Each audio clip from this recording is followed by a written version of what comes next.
My fellow Americans, let me begin by congratulating the team at NASA and our brave astronauts on the successful launch of Artemis 2. It was quite something. It will be traveling further than any manned rocket has ever flown and will very substantially pass the moon, go around it, and come back home from a distance that has never been done before. It's amazing.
Due to that suit being pressurized and expanded, as well as the umbilicals being connected. We are now falling to the moon rather than rising away from Earth.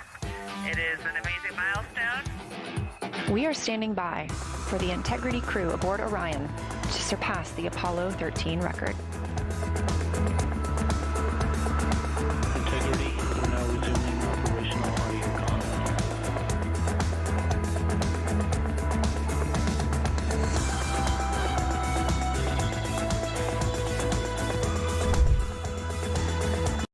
Across the UK, on DAB+, on your smart speaker, on your smart TV, and on your side. This is Talk.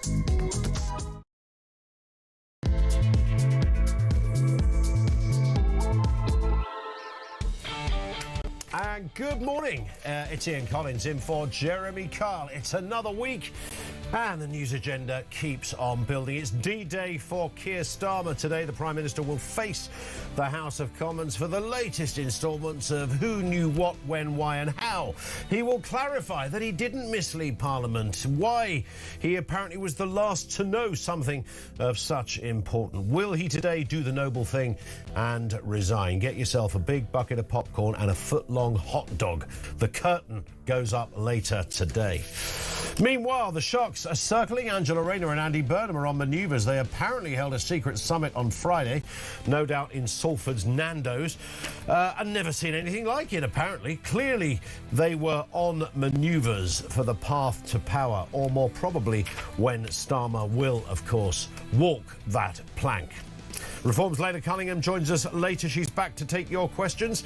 Reform, of course, hoping to be the biggest winners on May the 7th. What would you like to ask Reform UK's London mayoral candidate?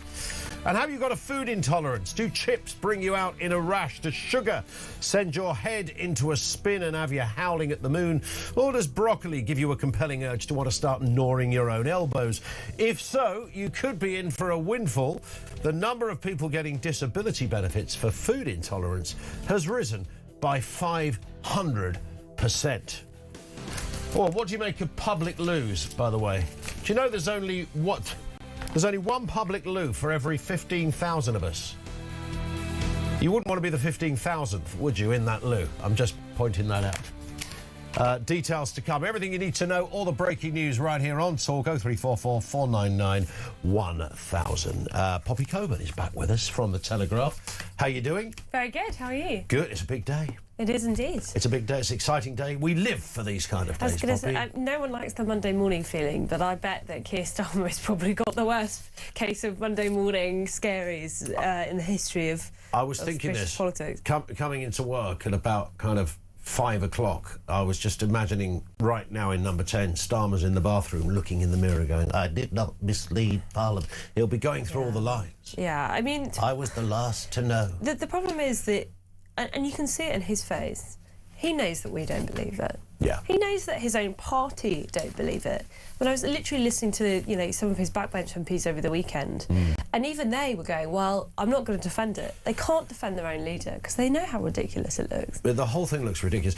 And there's so many other elements. Now this is all kind of unravelling that doesn't make any sense. So it's true that you can get a job and then the security clearance happens as you're being employed. Okay, that can happen. Although I would have said with Mandelson, you would tread extra carefully on that one because there were so many red. I mean, anyone whose nickname is the Prince of Darkness, frankly, who's going through a security check, you might say this one needs special attention. But after they'd done this, when apparently, because then there's this lull of time, he didn't. You know, he didn't pass it, but he'd already got the job at that point, so he's up and running. He's in his palatial kind of place in Washington. Didn't anybody in number 10 in that interim period say, "Oh, how'd you get on with the security stuff?" Anybody got any answers on that? Not one inquisitive mind said in number 10 to the Foreign Office, how did the security clearance go for Peter? Although, apparently, according to the front page of the Telegraph this morning, I think some senior Whitehall figures are going, well, we actually told him. He did know. So, well, yeah, I was going to say, that's the answer, exactly. Isn't it? Because, I mean, but again, you're completely right. The suggestion that the Prime Minister is just such an incurious person. And he didn't even sack Ollie Robbins properly. He called him up. He didn't bother inviting him into his office and saying, explain yourself. Because, and I think this is what we're supposed to take from that, he knows that he was not right to sack Ollie Robbins. He knows that the fault lies entirely with him, not with the civil service. He knows that. Is Ollie Robbins in the clear on this? Well, I mean, I think he's been thrown under the bus, to be honest with you. I think it's pretty atrocious considering it was Keir Starmer who made such a big deal when he was in opposition. Well, let's have a listen to Keir Starmer in action on a not dissimilar set of circumstances, attacking Boris Johnson. Here he is. There are only two possible explanations. Either he's trashing the ministerial code, or he's claiming he was repeatedly lied to by his own advisers and that he didn't know what was going on in his own house and his own office. Come off it. He really does think that it's one rule for him and another rule for everyone else. Oh, that's going to bite him today, isn't it? Absolutely. I mean, there it is, in crystal clear. There's no ambiguity on that clip. Well, no. Is he going to live by his own rules and regs on this? How many times has he said how atrocious it is when politicians throw their underlings under the bus, save their own skin? I think Angela Rayner had previously tweeted something very similar as well. Indeed. And, you know, it wouldn't be so offensive if it wasn't coming from Mr Squeaky Clean, from the man who campaigned on change. That's the point. Cleaning up sleaze in politics. For him to be involved in this whole situation. Because if he was honest, what he would actually have said was, look, I took a political gamble. I thought that Peter Mandelson was the man that we needed to send to America. He would have a relationship with the Trump administration. He was the best man for the job. So I put him out there. I took a risk. The risk didn't pay off. But of course, the addendum to that is because that risk failed, because this is all blown up in my face, I'm now going to take the difficult decision to resign as Prime Minister. But he's not going to do that. He's not going to do that. The one thing that hasn't, I haven't heard many politicians asked about this even, is the David Maddox Independent story, which is months and months old now. This predates this year. I mean, this goes back to last year when he phoned number 10 and said, I've heard, I think from more than one source, that Peter Mandelson failed his security vetting. Now that is it, isn't it? That if nothing, if all the other, oh no, he said this at this time and he told me this at that time and that file didn't get passed on here and there was a document that was left under a stack of A4 by the photocopy. Even if you went with all of that, which it takes a lot to go with all of that, the fact that a journalist months ago in 2025 called Downing Street to ask about it, that's end off, isn't it? Well, also, I mean, for goodness sake, we knew about Peter Mandelson's relationship with Jeffrey Epstein. It was in the public domain. Yeah. The Financial Times had been reporting on that years ago. Like, we already knew that Peter Mandelson was best pals with one of the world's most infamous paedophiles. Yes. Like, that was the fact of the case. Keir Starmer knew that. All the Labour front bench, who are now pretending that they've got nothing to do with this, knew that. They all knew who this man was. It's not the first time Peter Mandelson has had scandals in public like it either. It was a political risk. It blew up in his face, and now he's trying to hide behind procedure, as he always does, to get out of that. What's interesting about the Mandelson thing, again, every now and again you read something in a story and think, and you must know this as a journalist, you think, I must have misread that. I'll read it again, because surely this must be a wider known fact. When Mandelson stayed at Epstein's house back in 2009, Mandelson was the business secretary and the sort of de facto deputy prime minister. Epstein was in jail for child sex offences at that time. Public knowledge. I mean, there it is. I mean, that wasn't even... Nobody was even hiding that. If somebody at the time, if Gordon Brown had, popped his clogs or something awful like that, Peter Mandelson would be the person that would take up the cudgels. So they would have to have known, where's Peter? We're in recess, where's Peter? Oh, he's staying at Jeffrey Epstein's house in America. Well, Jeffrey Epstein, the guy who's in jail for the child sex offences. That was happening in real time. There were photos being published in media publications from a decade ago showing him walking around wearing a Jeffrey Epstein monogrammed, jumper. We knew his relationship with Jeffrey Epstein. Yes. It was in the public domain for years. It did not take a genius to find out about this relationship that Peter Mandelson was having. So aside from all the other many scandals that he has had in public life so far, they cannot pretend they didn't know this. OK, so actually, the whole vetting stuff, I mean, most of the vetting is actually about his financial questions, whether or not he had involvement in this lobbying firm that might have had ties to China. I'm sorry, but actually that's a secondary story for me. The major part of this scandal is that he was best friends with Jeffrey Epstein. Yeah. We knew that. The Labour government knew that, and yet they still wanted this man who was best friends with a paedophile to be our representative to the United States of America, which is supposed to be the country we have the strongest relationship with. That is worth them all resigning, 100%. In my opinion. My takeaway from this conversation, Poppy, and probably for the remainder of the day, will be the reference to a Jeffrey Epstein monogrammed jumper. Seriously? Was he doing merch, this fellow? What was going on? He's going out for a run. It's so weird. The whole situation is weird, and you can see in those leaked emails. I mean, it's just pathetic. What a repugnant man that Peter Mandelson is. But, I think equally repugnant to be so cowardly as Keir Starmer is. It is, yeah, absolutely. I think with Mandelson and Epstein, it was, I mean, that whole money and power thing, which is the greatest drug for somebody like Mandelson. I think he thought when he was hanging out with Epstein that he was in the next tier above power. So you've got all the democratically elected people, the presidents and the prime minister. Then you've got people like Jeffrey. Yeah. That's where the real power is. These are the people that really matter. I think he thought he was in a circle of significance, but never took a step back to say, why are there quite a lot of 14, 15-year-old girls running around every place I go that Jeffrey is, so are these girls. He was never inquisitive. Yeah. For a man whose brain was meant to be razor sharp in terms of his instinct, spotting a story, knowing where a bear trap is, he didn't spot that Jeffrey Epstein was a wrong.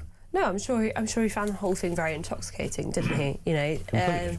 And I mean, spotting is a wrong one. He is a wrong one himself. You'd have to look in the mirror if he wants to spot a wrong one. Yeah. I just hope that this finally clears the image that I think Keir Starmer has been so carefully cultivating for years, which is that he's a normal man, he's a nice normal man, he's someone you can go down the pub and have a pint with, he's someone you can trust, he's not like other politicians, he is just like other politicians. Actually, he's worse, he's an incompetent version of Boris Johnson, OK? He wasn't exactly particularly competent in certain areas anyway. Indeed. He's got just as much sleaze, just as much filth that's kind of buzzing around his government. I mean, literally the first couple of weeks when Labour came in, it was the Lord Alley story about him getting his socks and glasses paid for by a rich donor. I mean, the idea that Keir Starmer is supposed to be this paragon of virtue is for the birds. The Prime Minister was walking around in a pair of socks that cost more than my car.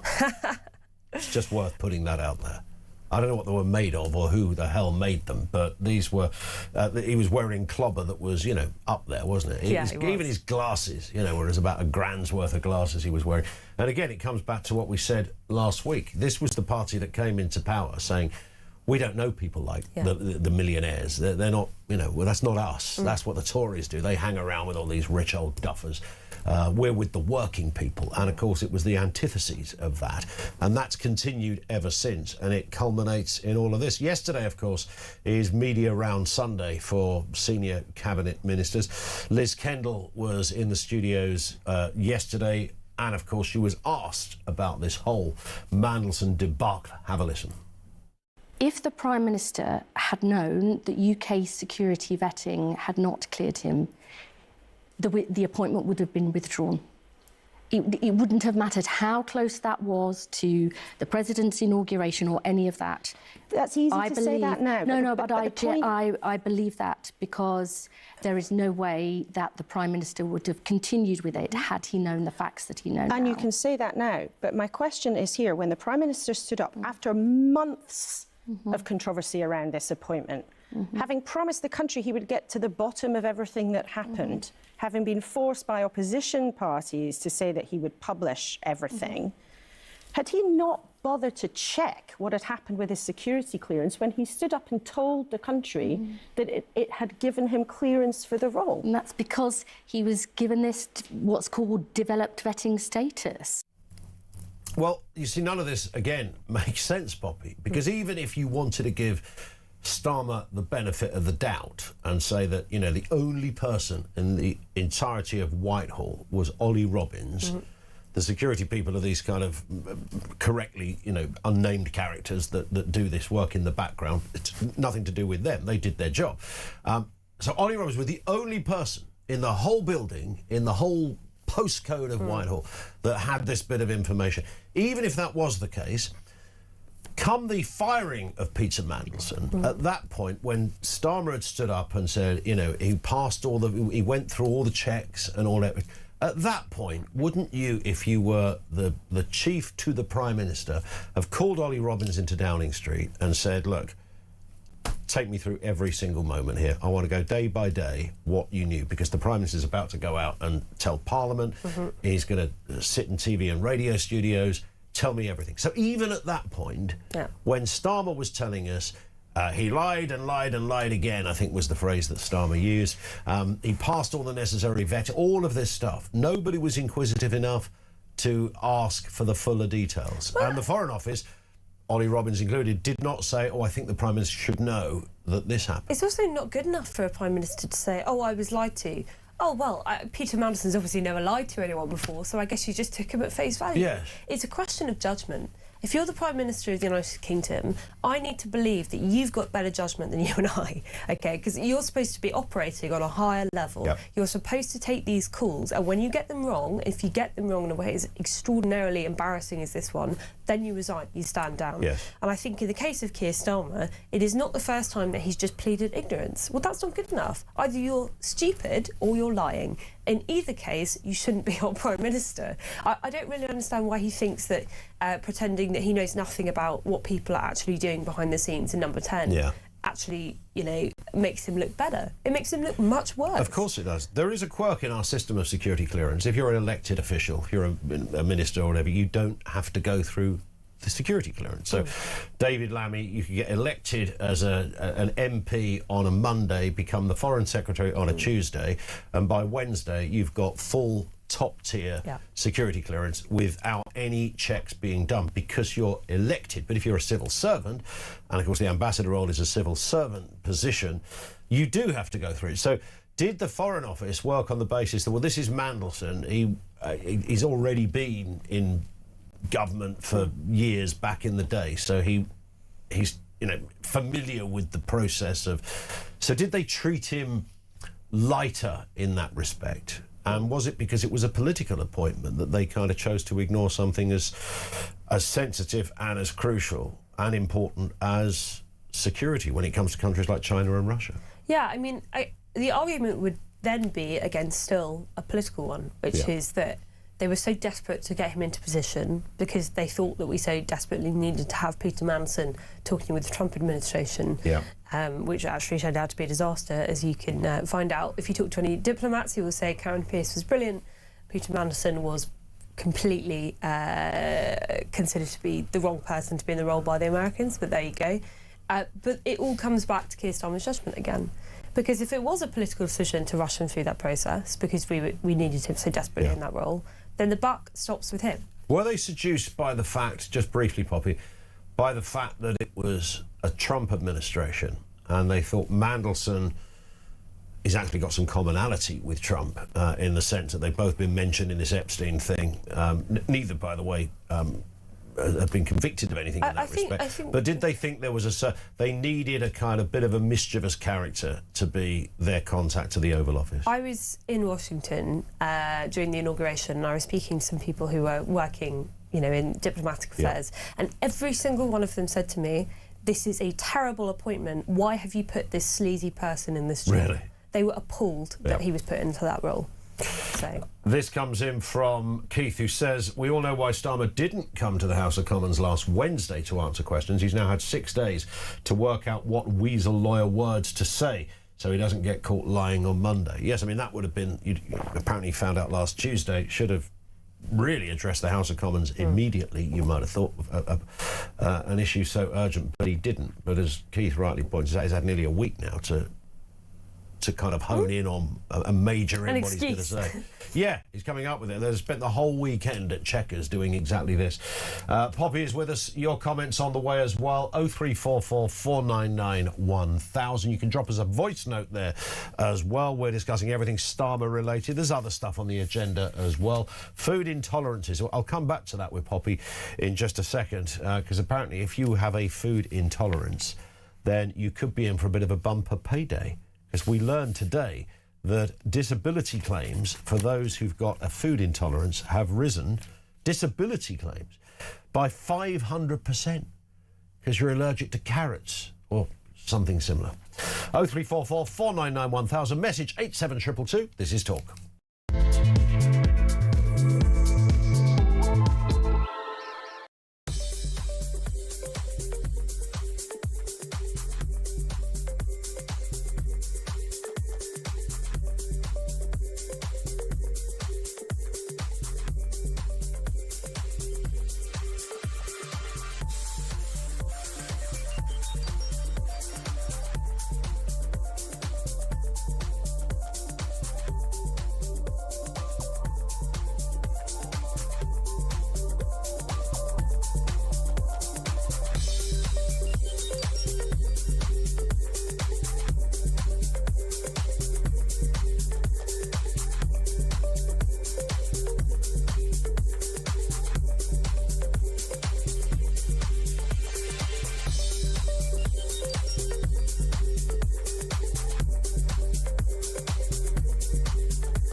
The Crown is facing its gravest test in decades, and the royal tea from Talk is your front row seat. With royal reputations under pressure and probing questions about public trust, we unpack every twist and revelation with the biggest names in the business. From the throne room at Buckingham Palace to a mansion in Montecito, we follow every royal ripple. Never miss a moment of The Crown in crisis. Subscribe to the Royal Tea from Talk on the app or wherever you get your podcasts.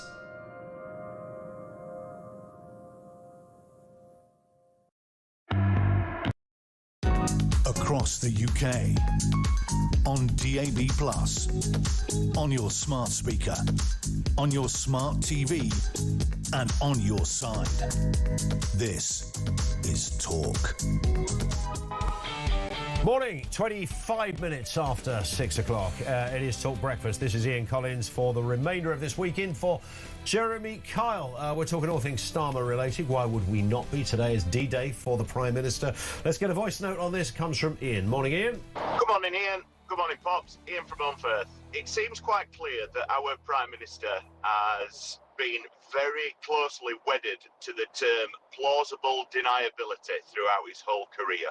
If we can't prove it, he didn't do it. If he didn't know, then he's not across everything that's going on in his office, and he's got to go. And if he did know, he's got to go.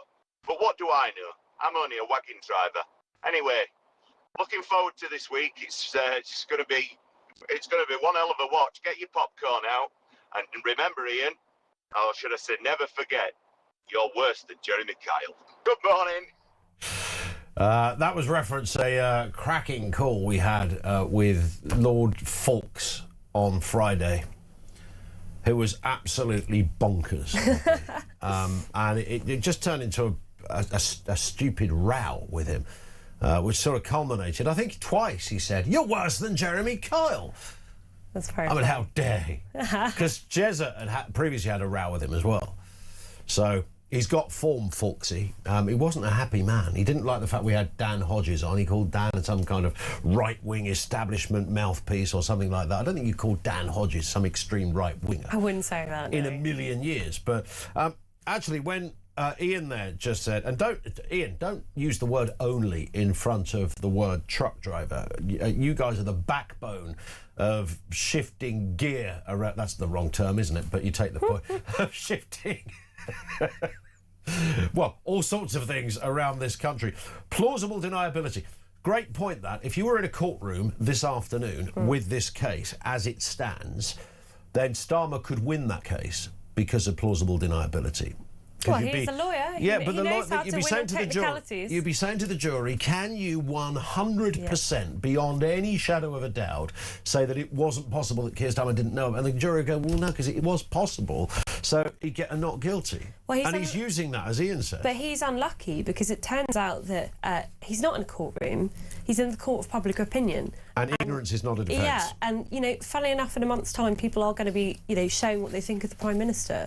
So he is not in a position where he can just go, oh, well, there's no conclusive evidence to prove that I knew this or didn't know this. And so, I'm wiping my hands of it. Let's move on to the next political problem.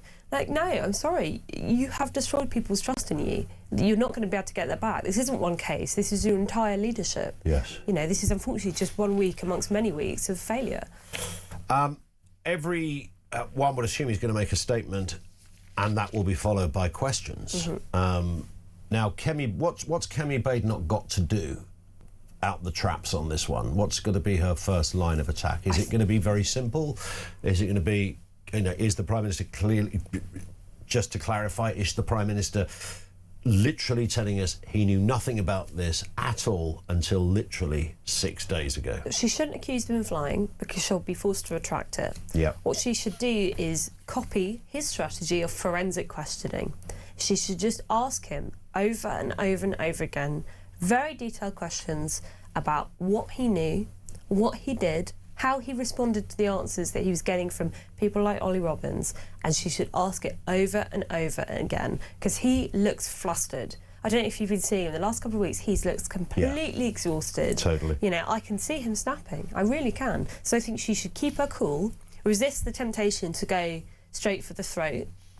Just ask him the questions, because we all know he does not have a good answer to them. And make sure that point, the David Maddox point, has to come up, because that, to me, overrides... We can talk about the detail, we can speculate on why, surely, these people do meet for a drink in the evening, surely at some point. And of course, the other distinction that is often made, that if something wasn't written down, you can in Westminster speak, you can sort of claim it never happened. So what somebody told you in a corridor, oh, by the way, did you hear Peter's didn't fail you? That doesn't count. So you can plausibly say, No, we didn't know about it because there's no written record of it, which is a curious distinction, but it's the one they'll be resting on all the way through this story. Even if you put that to one side, the fact that a journalist phoned Number 10 months ago, last year, and said, I'm hearing Mandelson has failed security, then surely that's it. That's enough. That should be enough. Yeah, of course. And I think Keir Starmer knows that he does not have a good answer to these questions. As you point out, like it was already in the public domain. We've known about this for months. He cannot continue to play ignorant. He's not a stupid person, you know. As much as he's trying to convince us that he just doesn't seem to understand what's going on outside of his, you know, immediate field of vision, he is not a stupid person. I do not believe that he doesn't talk to his staff members and he doesn't talk to people in Whitehall. I just don't buy it. Let's have a... Oh, this comes in from Sarah, by the way. Near Plymouth says, if you talk about disabled people in the context of public toilets, please use the term wheelchair access toilets. A toilet can't actually have a disability. People say disabled toilets, don't they? Disabled toilets. Well, they usually do actually have the little ramps and different things in them, don't they? Not that I've ever used a disabled toilet. Never? Maybe once. But it wasn't the only toilet that was available. When there's a pint of wicked cider on the table of spoons, and you're thinking, I wouldn't use it in a I could spoons, go. no. You see, if this happens in cities, doesn't it, where toilets are in the most extraordinary places, like 3 floors up from where you're sitting, or 3 floors down from where you're sitting. You go down these pokey little staircases. The kind of things that were sort of hidden people during the war. Well, yeah. I mean, the worst one is some London restaurants. If you ever go to like a restaurant or a bar that's trying to be trendy, you can't actually tell what the men's and the women's are, because they won't just say, you know, women's toilet, men's toilet. Oh, they'll have a funky sign. Yeah, and you're looking at it and you're like, is that supposed to be a Is that a female otter or is that a male Yeah, otter? it's like... Because they've gone with an otter theme here. Is that, what's it this looks supposed to like a be? female otter. It's not until you actually see a man just like kind of barrel through and go straight to a toilet, right, I'm going to trust that his judgment is correct and I'm going to go in the other one. But yeah. Yeah, but then these days you don't know, do you? Well, it's hard to tell. Could be I somebody could just say utilising their identify as a man, I preferences. suppose, if anyone... But yes, I've done that. I've literally waited for somebody to go in one and thought, right, I'm going in that one, and hoping that I've got the right one. But yes, there's all manner of... the reason I raise that is because England has just one public toilet for every 15,000 people, following a surge in closures. Well, I mean, public toilets are... I mean, it's not the greatest thing to talk about at breakfast time. I understand that. However, we've all been through, you know, when you go into some of these, you know, when you are forced to use a public toilet that's a bit grim, and you kind of find yourself playing your own game of the floor is lava when you go in there, and you're kind of mooching around, right? How many things go... You should kind of be on Britain's Got Talent. It's almost like you're going through some sort of weird assault course to be able to carry out your ablutions without using your hands in any shape or form. As one of many... Which for a man is quite tricky. One of many, many times I felt like this when I was there. I went to Japan last year, and you realise actually that Britain is a pretty miserable way that we treat the public square. And one of the main ways was that public toilets in Japan, you wouldn't believe it, they're spotless. They are completely spotless. And get this, the toilets have heated seats. And then you go into a public toilet in Britain, right, and you're just like, oh my God. Don't they have... Do Japan have a kind of, like a bidet scenario? They like, do. as standard? Yeah, they do. Sometimes the toilets sing as well. They play like a little jingle. No. They're living in the future. They really are living in the future. If the toilet sang to me, I run. I mean, what does it sing to you? You get used to it. It's like a little kind of... Knees up, mother brow. Cheery little, like, Japanese jingle, you know. It's very nice. It's very pleasant. Once you get over the initial shock, of course, of hearing that, literally when you have your trousers down, it's great. There's a petrol station near me that has a public loo in it, and I find it strange that you're talking about, you know, big name companies here. And it's an absolute disgrace, this thing. You know, you only go in there. I was going to say petrol station toilets, not known for that. But this is like quite on a high street, but it's right next to the railway station. And it's a nice sort of area, and you go in and all you want to buy is a packet of crisps or something like that on your way home from work, and you think, oh, I must use the loo quickly, and in you go, and you go in with your parent. There should be a jingle plays when you go in the flipping thing in this place. Some kind of like psycho thing, because you don't know what the hell's going to happen when you get in this thing. And it's just a disgrace. Everything about it is filthy. And I wonder whether it's ever been cleaned in the history of cleaning. I have a sense that this thing has never been touched with a broom or a mop. Well, no one's gone in there with a wipe. Look, I work in Victoria, so I've seen the kind of state that we leave our public realm in now.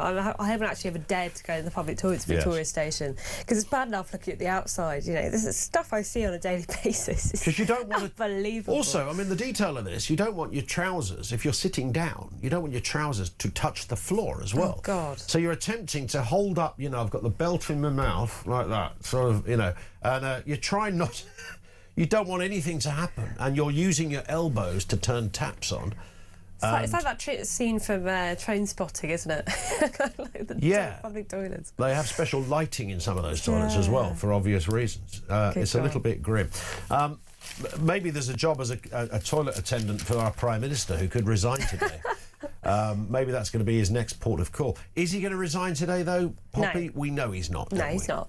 He's not. He won't make it to the end of the year. I'm 100% certain of that. I think he will... Well, I was saying that he was going to hold on till conference season and that he would... But now that's looking... resign. But now I'm thinking there is so much scandal that's being heaped upon him.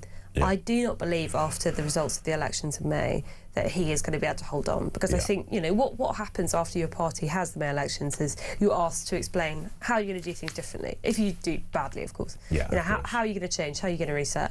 Keir Starmer is not going to be in a position where he can do that. He hasn't got a reset option, has he? No, because it's just the same old scandals, the same old people. I mean, he could do a reshuffle, but, like, what's the point? What's the point of that? We all know what those faces are, and, exactly. You know, it's not going to make any difference. Today, of course, he gives his big defence as to why he did not know. Let's have a listen to his previous defence on Mandelson. This is Keir Starmer speaking back in February. Time and time again, Mandelson completely misrepresented the extent of his relationship with Epstein and lied throughout the process, including in response to the due diligence. Right. There it is, there, isn't it? That, to me, is the gotcha moment in many respects. He lied throughout the process repeatedly.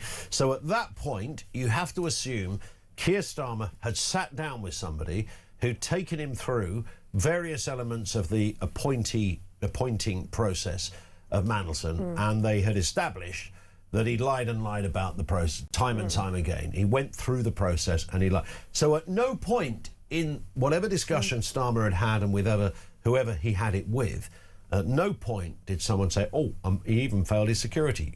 No. Betty. Doesn't wash. No, it doesn't wash at all. I mean, I just think this entire spectacle of watching the Prime Minister pretend that he's a victim, that he was lied to, hoodwinked by Peter Mandelson. Like, let's not forget the person who wanted Mandelson to be there in the first place. It was Morgan McSweeney. He's obviously now exited government, but Morgan McSweeney was the man who arguably is responsible for Keir Starmer being Prime Minister now. If it wasn't for McSweeney, he never would have been able to sit off the left. When Jeremy Corbyn was leader of the Labour Party, he never would have been able to win the kind of leadership campaign. He probably wouldn't have been able to win the election campaign either, as we're seeing what Keir Starmer's like without his, his chief of staff. He knew, of course he knew. He was having constant discussions with this person. You know, even if Keir Starmer didn't know, then his chief of staff certainly did know. And I do not believe that the Prime Minister was not talking to his chief of staff about these matters. I just don't believe it. I don't buy it. Yeah, and I don't think anybody does now. Poppy is with us. More comments from you on the way. 0344 499 1000. You can voice notice or call us on that number, 87222, if you're sending us a message. It's coming up on 20 to 7. This is Talk.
across the UK. On DAB+, on your smart speaker, on your smart TV, and on your side. This is Talk. Hi, good morning. Welcome back. It's Ian Collins in for Jezza for the remainder of this week. 0344 499 1000. We'll talk to Kinsey Schofield in just a moment. Just a point, by the way, Poppy, on the shortage of public toilets in this country. There's only one for every 15,000 people. Apparently, the lack of loos have left some people scared of being caught short, so they don't go out. I mean, does anybody plot their social life based on the map of public lavatories? To be fair, like people with electric cars work out. Plot my social there's a life. Charging point there. There's one there. I don't plot my social life, but I know if I'm having to go on a train journey, I certainly would try and go to a loo that isn't on the train beforehand, because I have, you know, those big doors that kind of revolve around. And You've got a fear of that thing opening. No. It's not. It's not that, because I know how to lock it properly. But I have opened it before, and I've seen someone who I imagine was on something just passed out on the ground when I was like on the train. I was like, oh, okay, right. I'm never going to use these again. So there you go. That's some ticket dodgers sit in the loo, don't they, to avoid the ticket? Yes. As if the ticket inspector hasn't figured that one out yet. Yeah. It doesn't really seem like the smartest. Doesn't need Poirot, does it, to work out that, you know, if you've got limited places to hide on a train. Yeah, my favourite is when the ticket inspector comes down and you see the person just get up and walk down the train, and you're like, you know that there's not an exit. That's right, yeah. The train is going to keep moving until it stops. You're not going to be able to escape this one. Yeah, every one of those. It's rather fascinating. So, the shortage of public toilets is an absolute scandal, apparently. But nobody likes going in them. That's my problem with the train one, with the door, is that it's just going to, even though you press the lock button, somehow when you're in there, it's just going to go zzz, and make that noise. That's a horrible thought. This from John in Germany. Says, I suffer from several allergies. I'm unable to work. If I couldn't sit around all day on my fat, lazy bum playing video games and eating bargain buckets of KFC, life would be unbearable. Oh, and I have ADHD and gender disorder, and my mum abandoned me when I was 27. The message would be tongue-in-cheek, but my mouth is full of food. Says Robert. John in Germany. That's a very good point. It's a very good point. Let's get some detail across the pond. Kinsey Schofield is with us, host of Kinsey Schofield Unfiltered. Morning to you, Kinsey.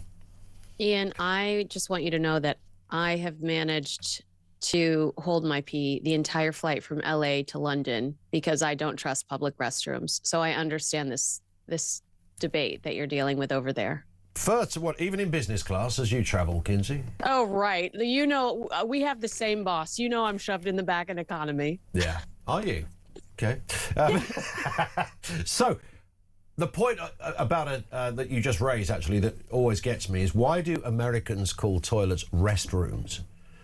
Did you ever meet anybody who go, oh, I really need a rest, I'll just nip into a public lab? Oh, when's the last time you didn't pull out your phone, Ian, and spend a few minutes scrolling in there? It is a place to scroll, but it's not a place to rest, is it? Do you want to call it the scroll room? The restroom. It sounds like some kind of Dickensian tavern. The old restroom.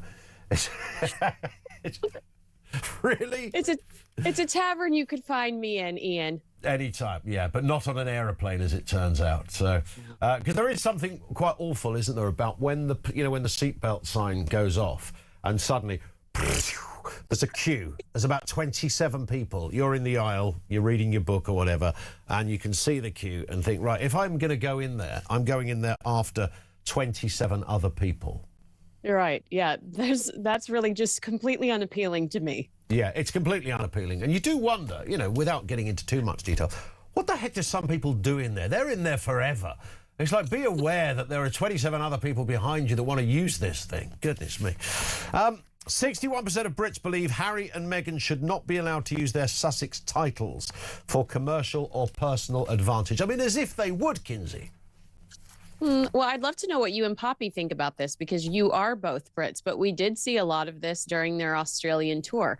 Meghan hugging, the victims of a shooting on Bondi Beach, hugging some of their family members and survivors in an outfit that within minutes was available on her app that you can buy, where she receives commission, kneeling in front of children with cancer. And as soon as those images went up on the internet, that same outfit available on this app, and Meghan Markle gets a commission every time you make a purchase. So we saw a lot of them monetizing their titles throughout their Australian tour.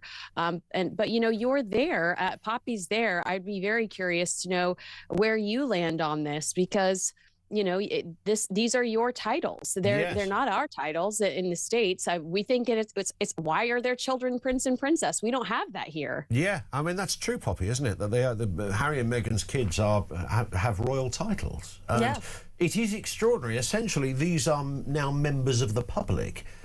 I mean, yes, of course, they have a status and they have a fame, but they aren't, you know, they're meant to have escaped all the royal stuff, apart from when you can flog a dress. I always think that Meghan Markle has a very specific way of, like, kind of boasting about, you know, we're not like other celebrities, we're slightly different, which is she always covers the children's faces just about in the Instagram photos. Yeah. But they're always there. Like, you are still putting your photos of children online, but you're very performatively, like, hiding the faces of the children. I always think that sums up just the sort of person that she is. That does, yeah, sticking an emoji over your kid's face doesn't really cut it, Kinsey, does it? I mean, it's like you are still utilising the whole, look at us, we're a normal family, we don't want for much in life, we're just decent folk who do charity work. I love you. 2 points about that. One is they do that, while promoting all over the world, they tell people to not post pictures of their children online because it's dangerous. And then they flirt with it. They hint at it by slowly revealing different parts of their children's faces to attract the weirdos. And then posting pictures of children with cancer, posting pictures of teenagers with anorexia, and throughout their Australian trip to elevate their profile. Meanwhile, aren't you jeopardizing the faces of these families that are now exposed to the entire world because they're in your presence at a hospital? I mean, I think that's completely hypocritical. But also, Meghan just released new candles that have Prince Archie's title because they're inspired by the birth of Prince Archie. And so she's not only slowly revealing them on social media, but she's basically monetizing their titles too through her new products. Sells a bloody candle, for God's sake. I mean, really? They're selling $60, Ian. For a candle? Yes. I mean, if you need a candle, do you really search out the Meghan Markle regal wick to stick on your whatever that is, on your dinner table or your mantle, wherever you want to put this thing? At what point? Because then your friends would come round, wouldn't they? And they'd say, "Oh, that's a nice candle. What's that?" They go, "Oh, yeah, it's Meghan Markle's." I mean, you wouldn't want to tell somebody that. That's my Prince Archie. That's my Prince Archie candle. Oh my gosh, how cringe.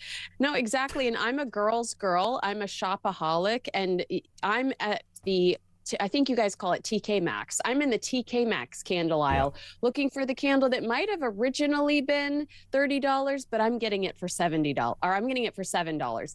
I'm not spending $60 on something that I'm going to inevitably toss. It's going to burn. That's ridiculous. Yeah. I forgot you don't, it's called T something else Max, isn't it, in the States? Yeah, it's TJ Maxx here. What's that all We're about? Real different. What's that all about? I mean, really? I mean, there's got to be a reason for that. Yeah, well, we'll figure it out. That's our next big investigation together. We'll start our own YouTube channel. Yeah. We started a harrowing journey that began in Boston, in Lincolnshire, and ended in Boston in the United States. I mean, maybe we'll take it down those kind of lines. I love that. We'll do a proper panorama programme, don't you worry. Final one, Kinsey. Prince, well, as he was known, talking to people who don't any longer have titles, Andrew has turned down the FBI's request for an interview, sparking government fears he would sue if he was questioned. Isn't this wild? So this, yeah, the Sun says the legal fears expressed by the British authorities to them when they were turning down these requests for Andrew to come, just give them information about Jeffrey Epstein, what he knew about Jeffrey Epstein. They appeared to baffle the American side, who responded, "All we want to do is ask some questions." But it just proves to us that Andrew's royal status didn't just open doors for him, it slammed them in investigators' faces. The same privilege tied to the institution appears to have insulated him from the kind of accountability most people would face in an American federal investigation. Yeah. And when a member of the royal family can sidestep direct cooperation and rely on those legal buffers, it raises serious questions about whether the institution itself, intentionally or not, shielded him from scrutiny. And I think that it jeopardizes the credibility of the British royal family. Yeah. It certainly does. Well, I'm sure they're going to keep asking, and I'm sure the former prince will keep saying no. Listen, Kinsey, thank you, as ever.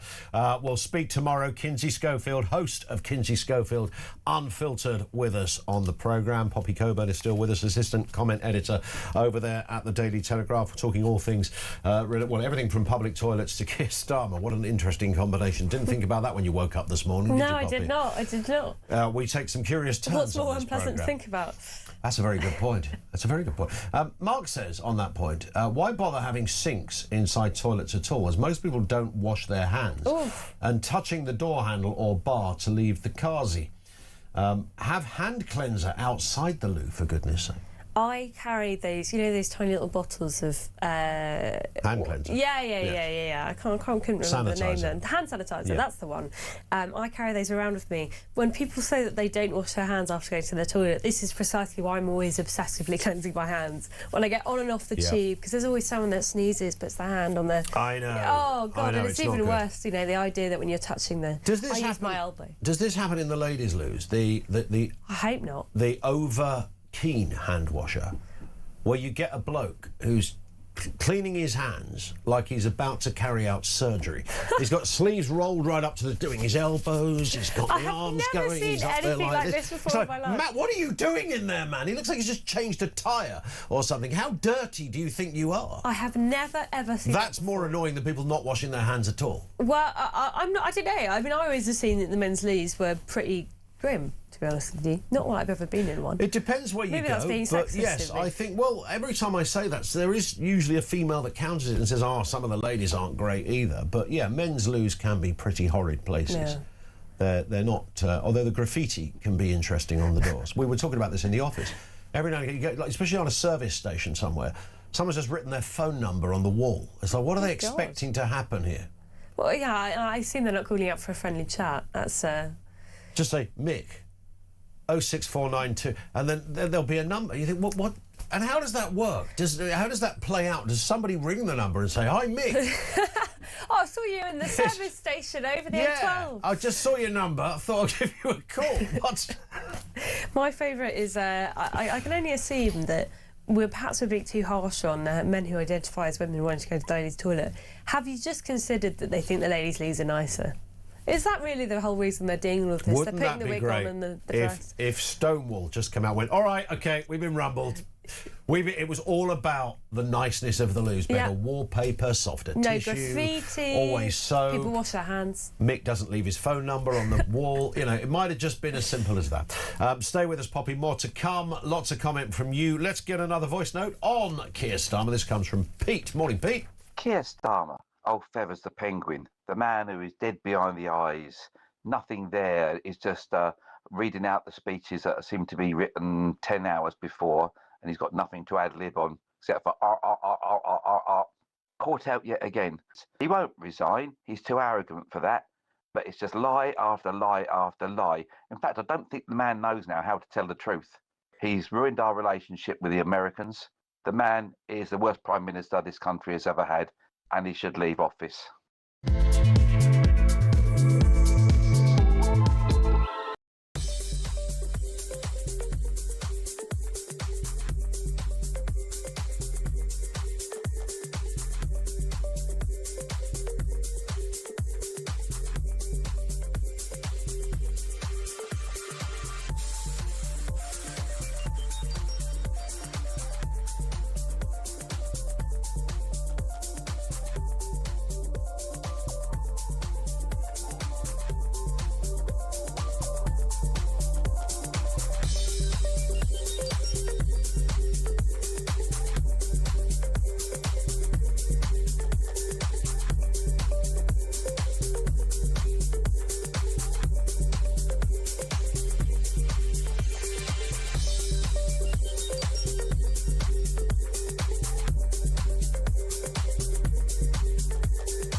And the expenses they waste, millions on cabs, on biscuits even. You know, when you look at the yearly bill of the BBC, it's just waste. So they spend something like £19 million. That's about $30 million a year on taxes. God. On cabs. Kev, did you used to work? You used to work at the BBC. I've worked at. What was it like with the expenses there? Could you? Well, I'll tell you. Did you have a time of your life?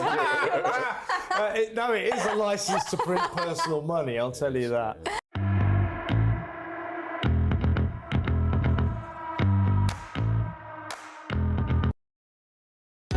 Across the UK, on DAB+, on your smart speaker, on your smart TV, and on your side.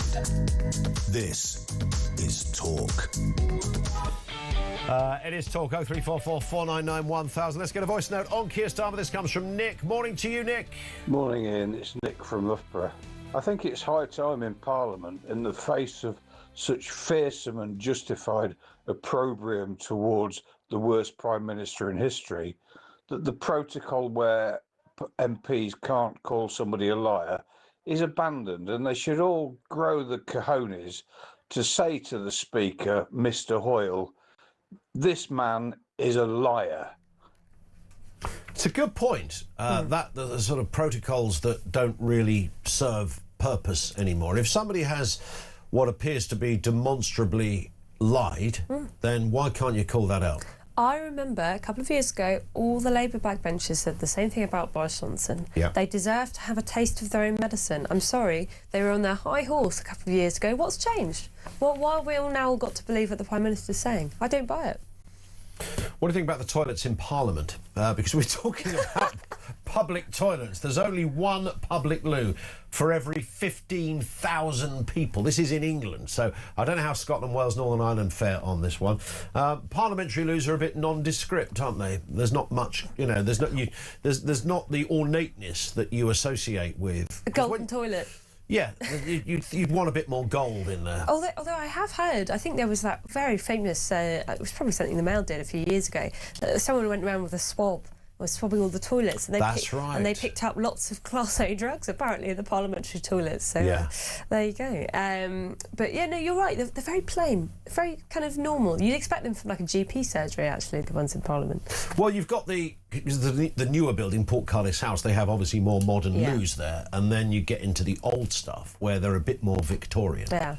Well, if you hear about well, the Houses of Parliament was apparently about to fall down because it's so overdue of actually having some repairs. It's a miracle that they can even run a toilet in the first place. Indeed.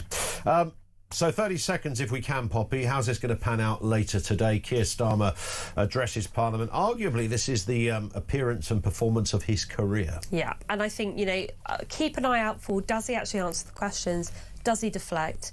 I think he's going to be trying to repair relationships with his MPs today. But tomorrow, when it's Ollie Robbins' turn to speak, that is really when I think things are going to get heated. So I actually think today is just the kind of warming up to the big, like, blow-up that's going to happen. Could Ollie Robbins protect the Prime Minister? Not that he's a political appointment. Ollie Robbins worked with Theresa May and goodness knows who else. So. Yeah. I mean, why would he? He's just been thrown under the bus. If I were him, I'd be like, very publicly lost a job. Yeah. And a very good job at that. Yeah, humiliated in the process. No, I think if I were him, I'd have my receipts ready. Indeed. Poppy, we'll see you later in the week. Poppy Coburn with us here on Talk Breakfast. Over to you, 0344 499 1000. We're back after the news headlines at 7 o'clock.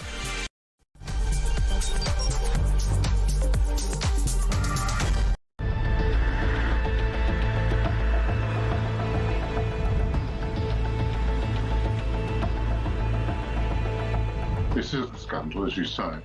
If the Prime Minister's knowingly lied, any minister, whether it's the most important one, the Prime Minister, or the most junior minister, lying to the House of Commons is a capital offence and would have to go. And if the officials have lied when they're advising you, they should go. On the 10th of September, the Prime Minister misled Parliament by saying the full due process was followed.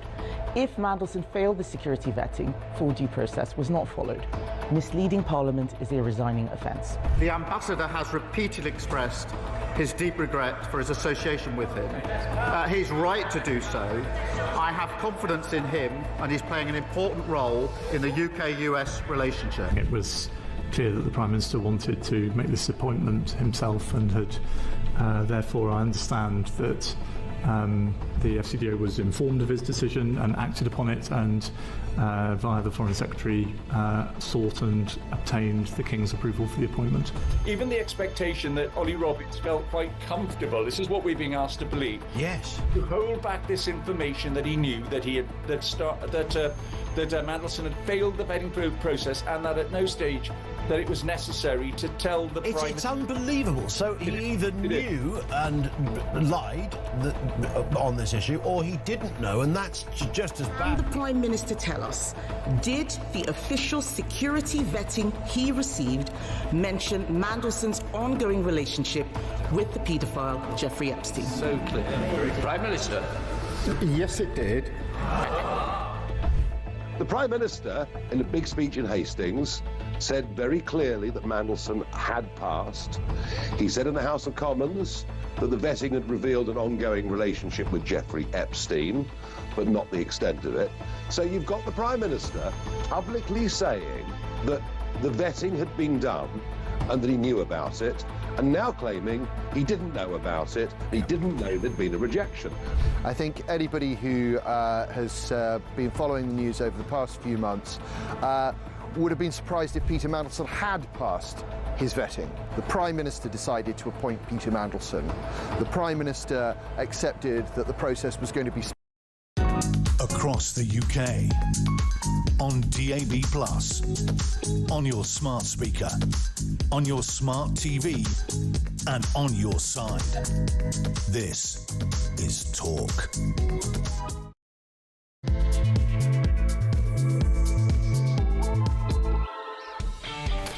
And good morning. Yes, welcome back.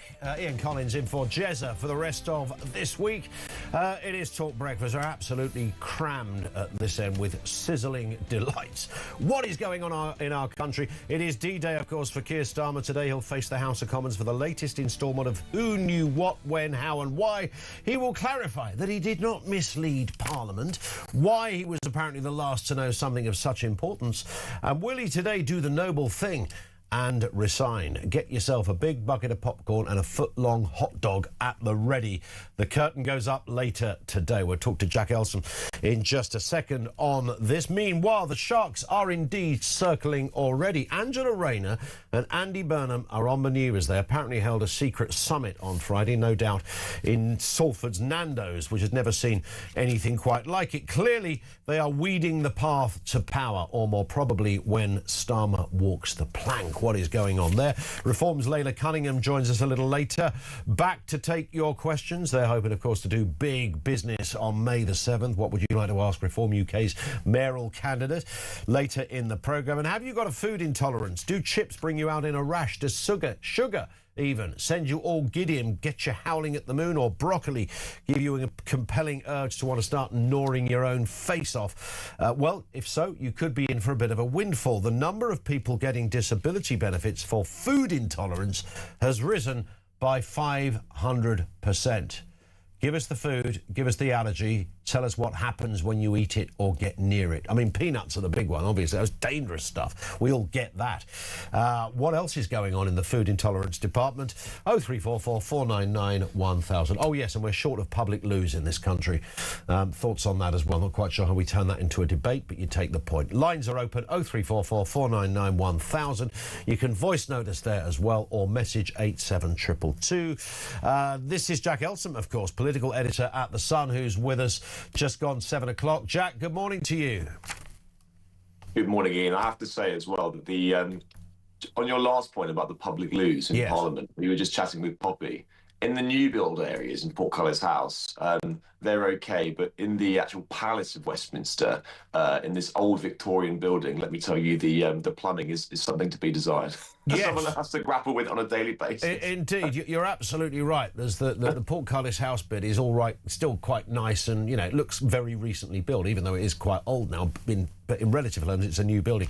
But the other, you're right. The plumbing is only overshadowed by the occasional dong from Big Ben. Yes, and I don't want to put your viewers off their breakfasts or morning coffee, but some of my colleagues have had to grapple with the more parlous state of parliamentary toilets over the years. Yeah, you do wonder who is there is something odd because of where the building is and what the building is, that you do find yourself piddling next to some, you know, pretty significant names. Yeah, you might say that, but I couldn't possibly. No, well, I can raise you a Geoffrey Howe. That's all I'm going to say. Okay. Why a man was wearing slippers in the toilet, I do not know, but that's a whole other story for the autobiography. Let's get into it then, Jack. I mean, look, you know, in your line of work, in our line of work here, you're over there all the time at Westminster. Days don't come around that often like today. It's pivotal. It's important. Yes, we can talk about having the popcorn ready, but this is absolutely crucial for Keir Starmer's prime ministerial career. No, you're totally right. And in Westminster, like you said, us journalists who live and breathe politics can be in danger of overstating events, these dramatic days in Westminster. But I think that what happens this afternoon will be pivotal to Keir Starmer's chances of surviving in number 10. Yeah. Not only because, once again, we are dredging up the scandal that was the appointment of Peter Mandelson, but also now it comes down, a lot of it, to process, to who knew what, when, the exact type of thing which Boris Johnson really was taken down for in the end. When you have this absolutely colossal scandal, which just has the ability to suck in all manner of people around you. And the thing is for Keir Starmer now, the problem for Keir Starmer is that he's really run out of fall guys to throw under a bus. And he is the one in the firing line now. And I think that is why it is so dangerous. And you can imagine what we're going to see at about 3:30 or whatever it is, Keir Starmer stands up. It's a lot of righteous indignation, a lot of framing from Downing Street and Keir Starmer that it is him versus the civil service and that the officials should have told him. And I've no doubt that they will bring the receipts showing that Ollie Robbins should have told him. The problem, I think, for number 10 is that the idea that they're trying to frame this as Keir Starmer versus Ollie Robbins. One, what is Ollie Robbins going to say tomorrow when he gets up in front of MPs? You know, their line, which they come with today, could be blown out of the water in less than 24 hours. That's a very strategic build-up, is it, for Starmer and his team, because they are going to be trying to second-guess what might happen tomorrow.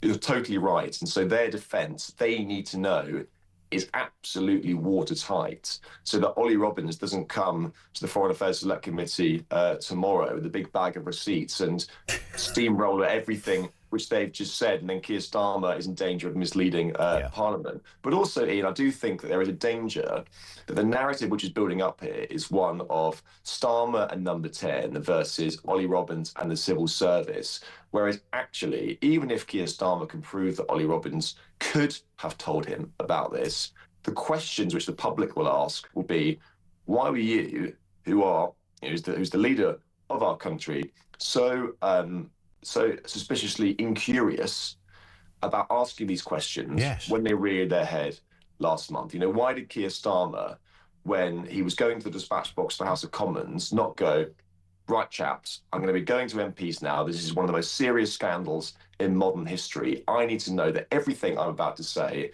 is absolutely copper-bottomed, watertight, signed, sealed, delivered. Let's make sure that all of our facts in a row. So let's go back to the vetting process.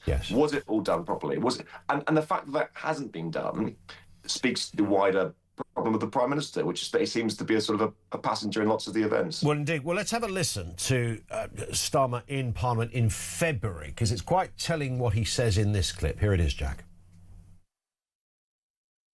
Time and time again, Mandelson completely misrepresented the extent of his relationship with Epstein and lied throughout the process, including in response to the due diligence. Now, what's interesting about that, Jack, that suggests that the Prime Minister at that stage in February had had a briefing about Mandelson. It seems inconceivable that within a briefing of this seriousness, he just had to fire the ambassador that he'd appointed, that this thing about security vetting would not have come up. Yes, totally. And it's this, it goes back to what he has always been saying, which is that due process was followed. Now, either he comes to the House of Commons today and says that I was misled, I went to the dispatch box and said that due process was followed under the presumption that it was, because that is what I have been told. Clearly now that is wrong, and I'm going to correct the record. Or he says that actually due process was followed in regards to Ollie Robbins, was allowed to make this decision. But I disagree with the process, and I think the process should be fundamentally overhauled. Both seem pretty weak excuses, to be honest. And I think that the Prime Minister will come under all types of questioning today. Why when journalists raised the prospect that Peter Mandelson had failed his vetting, was this not properly drilled into by Downing Street, who would have then obviously found that the journalists were correct and he did not pass the vetting, and it was just unilaterally overruled by the civil service. But the fundamental question here, and we can get dragged down in the weeds, and actually in this regards, the weeds are important because it goes to the heart of what the Prime Minister's been saying. The fundamental question which people will ask is, why did you appoint this man in the first place? And that is why I think that Keir Starmer today can come and with a big bag of receipts and say that Ollie Robbins should have told him. It is minute detail in the broader picture of what the public will see from this, which is that Keir Starmer, our Prime Minister, appointed a good friend of the world's most notorious paedophile to be our US ambassador. And that is the bottom line. And that is why this scandal is cutting through really like no scandal I've seen since Partygate. The public don't follow every coffin spit of politics and rouse about donations and personnel, often pass them by. But this one is so damaging because it is so easy for the public to see gross incompetence at the heart of this. And it's coming back into a Prime Minister who, let's not forget, was so quick to rightly prosecute all of the elements of Tory sleaze when he was leading the opposition. The problem is, Ian, that the higher you get on the high horse, the more you have to fall. Indeed. Well, on that very point, let's go back to 2022, because Boris Johnson was on the ropes at that point. Keir Starmer was leader of the opposition. Let's have a reminder of what Mr. Starmer said back then. Look, there are only two possible explanations. Either he's trashing the ministerial code, or he's claiming he was repeatedly lied to by his own advisers and that he didn't know what was going on in his own house and his own office. Come off it. He really does think that it's one rule for him and another rule for everyone else. I mean, there's always that comment, there's always a clip, and that is the clip. Does Starmer's entire premiership hang on today's statement, Jack, and partly based on that kind of morality point as well? Well, I think that it is just crucial, isn't it? Because Keir Starmer essentially won an election not based on any particular policy. It wasn't his economic record, or it wasn't his promises to the country on local government reform or the rest of it. It was basically that he was seen as the antidote to 14 years of Tory sleaze, chaos, infighting, and the rest of it. He was the self-styled Mr. Rules, who would restore order, calm, dignity back to a pretty febrile few years. And what we've seen since July 24th, really, is anything but that. You think about all manner of sagas, rows, sackings that we've had in that time, culminating with this scandal surrounding Peter Mandelson, which is just absolutely extraordinary. And so, yes, what Keir Starmer comes and says today will be pivotal to his not just long-term future, but short-term future. And the issue is, I think, is that this scandal, even if he survives today, it just does not seem to be going away whatsoever. It is the scandal that he cannot shake. Don't forget that even if he gets past today unscathed, we still have the release of the second tranche of Mandelson documents to be released in the coming weeks. And that could be absolutely box office, because that is going to be, the tail of the tape of what Peter Mandelson, Keir Starmer's senior advisors were texting each other, not just during the appointment process, but afterwards as well. So, you could have a situation where Keir Starmer escapes with a flesh wound today, but it could be death by 1,000 text messages when they're released in a few weeks' time. Here's what I don't get, though, Jack. I mean, even if you put aside, and it can't be put aside because it's all significant and crucial, but, who said what, who should have known, who might have known, and we were talking to Poppy about this earlier, of course, there is that interesting distinction in Westminster circles. What might have been said to somebody is not the same as something that was written down. So you can claim with absolution that, no, nobody told me this, because there's no paper trail of it, but a gazillion conversations might have happened in corridors and over a pint or whatever. But even if you put all of the Westminster stuff aside, there is one, I see this as a sort of an overarching lethal blow to Starmer, and that is the David Maddox phone call to Downing Street 7 months ago, asking, is it true that I'm hearing Peter Mandelson has failed top-tier security vetting. What's your comment on that? So that's it, right? I mean, they knew because a journalist asked them about it. So even if they didn't know at that point, unthinkable, but even if they didn't, they did when Maddox made that phone call. Yeah, I mean, it does seem really quite bizarre, the fact that when a senior political journalist got in touch with Downing Street to raise something potentially so alarming and damaging to the government, they didn't at least check this with the person that signed off his vetting, aka Ollie Robbins. Had he actually failed this vetting? They seemed to just stick to the line that due process was followed. Now, again, it goes back to that point. The dichotomy there is appalling. Either they lied to David Maddox and knew that he'd failed his vetting, or they didn't know that he hadn't passed his vetting, but were just so seemingly staggeringly incurious to have a look into it. Yes. But also that you can be accused of gross negligence. So neither is a good look for the Prime Minister. And I'm sure that today that he will say that he's been let down by civil service. He might have been let down by some of his staff who hadn't kicked this up the chain. But the problem is, in the eyes of the public, is that this goes to the very top. And it goes to the very top, one, because the Prime Minister sets the tone and the pace in Downing Street and what sort of culture his government runs. But also, more damaging, in the clips we've just shown from Keir Starmer in opposition, he was the one saying to Boris Johnson, how on earth does he not know what is going on in the walls of Downing Street? How does he not know what is going on with his staff? And why are you now trying to blame your staff from something which you should take responsibility for? And those words will come back to bite Keir Starmer, not just today, in the weeks and months ahead, because all of this stuff goes to the top, and the Prime Minister is ultimately the one in the firing line. Do you think, Jack, there are people within Starmer's own team or in Number 10 that want him to fail now? Get it cleared out, start again?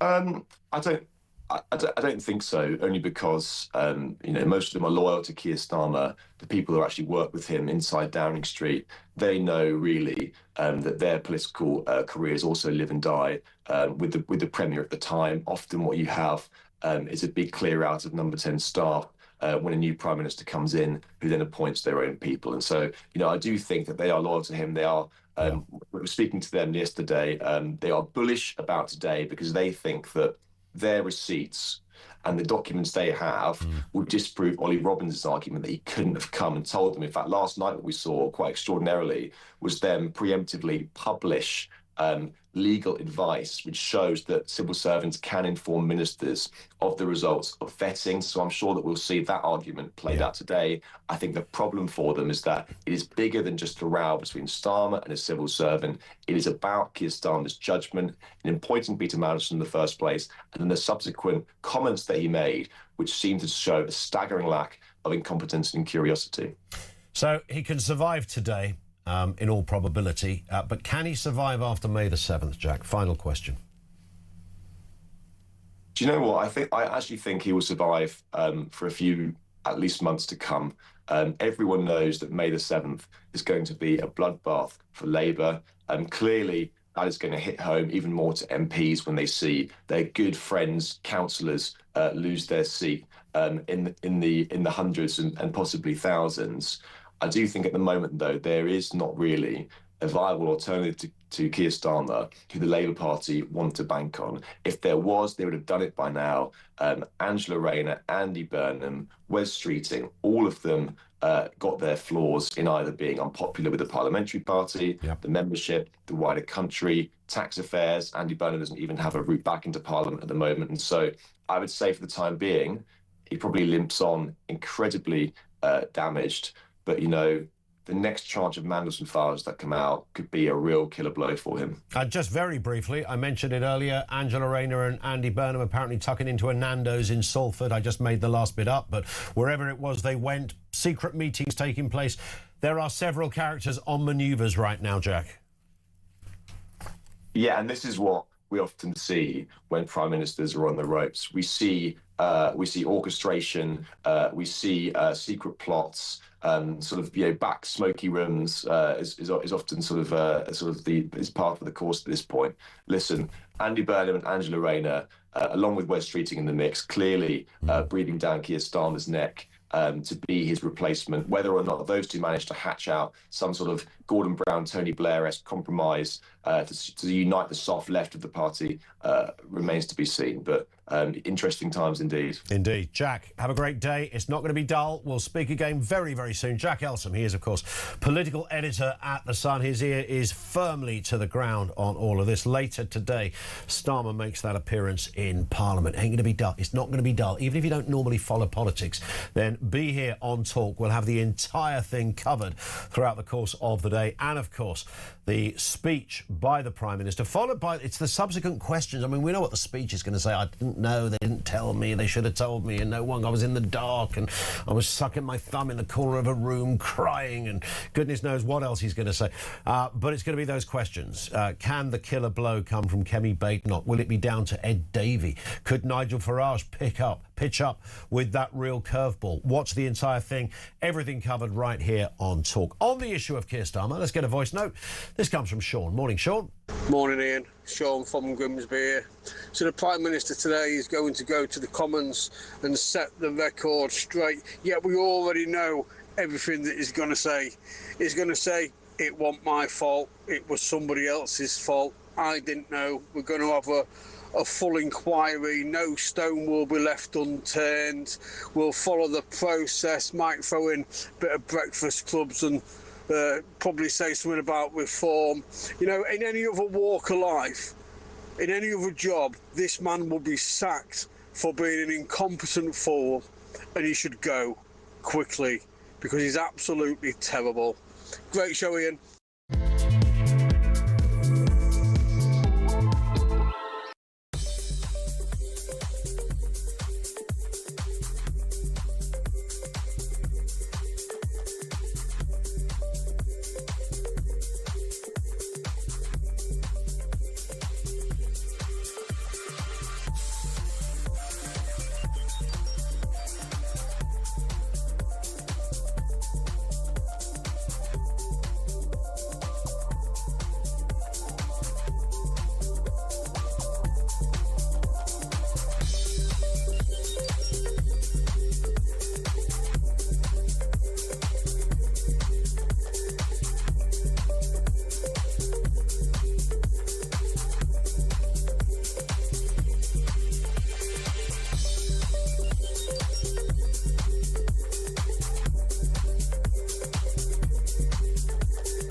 The world is on fire. Russia, Iran, China, conflicts brewing in all of their different regions. They're not waiting.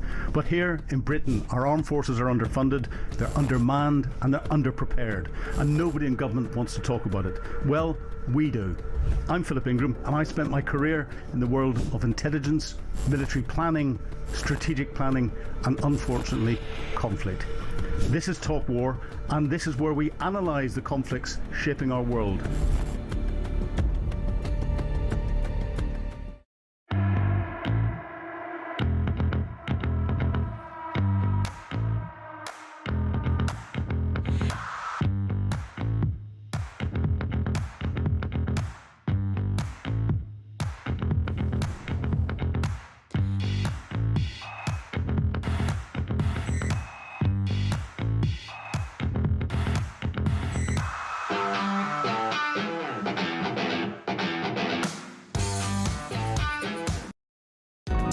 across the UK, on DAB+, on your smart speaker, on your smart TV, and on your side. This is Talk.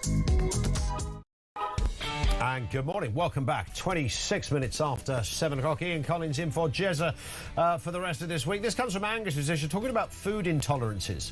I have a theory that it's mostly the younger generation who suffer from these afflictions. When I was growing up, we had none of these spray disinfectants on every surface. It was probably done once a week. The older generations don't have many intolerances. Too much disinfectant is the problem. It's quite hard to work out because you get a bathroom spray, then you get a kitchen spray, then you get one for the living. Is that all? That's the same spray, isn't it? Come on. It's just got a different label on the front. And Don in Chelmsford says the lack of public toilets has been made worse by the removal of red public phone boxes. That's probably true. Who the heck decide? I mean, people used to pee in phone boxes. How bad does it get? I can actually top that, because I remember years ago, before they rebuilt where we're sitting here now in lovely London Bridge, where the whole station has been reimagined and rebuilt, and the Shard is there, and our lovely building here is there. Before that, it was a bit of a knackered old station. I did come back from a night out once, and as I approached the station, I saw a man having a wee in a ticket machine. I'm not kidding you. You know that little flap where your ticket pops out? Yeah, that was his. He thought that was a urinal. Filthy swine. And we're Britain, nobody said a word. Nobody said, if he'd dodged the fare, it would have been, oh, you can't do that. He just weed in a ticket machine, mate. On to more pressing and important matters. The United States intercepts and seizes an Iranian-flagged cargo ship, according to Donald Trump, and Iran warns it will soon retaliate after US forces seized that cargo ship. What is the latest on this? Sean Byrne is with us, former fighter pilot, now military analyst. I can't keep up with this, Sean, and good morning to you, by the way. You know, 1 minute it's open, the Strait of Hormuz, then it's closed, then it's open again. My Tesco Sunday hours are more reliable than this strait. What is open longer as well, for that matter? What is going on? What's the current state of play over there? Yeah, Ian, I mean, it was a bit bizarre, wasn't it? That the Iranians closed the strait, America's tried to open it again, then Iran opened it, and that led to America keeping it closed with their blockade. Yeah. Now it's firmly closed, both the blockade in place and the Iranians have closed it. I think this latest move is just interesting about the Tuska, which is this Iranian freight cargo vessel being intercepted by the US Marine Corps off the Tripoli. It's almost like the Iranians have stage managed this, because they clearly are not responding well to President Trump's threats. They know the ceasefire is due to end Tuesday evening. They are clearly not prepared to be bullied into these talks. And by putting one of their cargo vessels into harm's way, forcing the Americans to do something militarily, the Americans have effectively escalated. It does appear that each morning when President Trump gets up, issues a tirade of announcements on social media, the Iranians just do some strategic planning. And it seems like they've got America exactly where they want them at the moment. Yeah, it's interesting, isn't it, that the focus of this war began with, you know, a possible nuclear capability or making sure they didn't have one, etc. Now the Iranians seem to have something even greater than that, and that is the Strait of Hormuz, which has become an incredibly valuable bargaining chip within the system here. But the Americans say they're having none of it.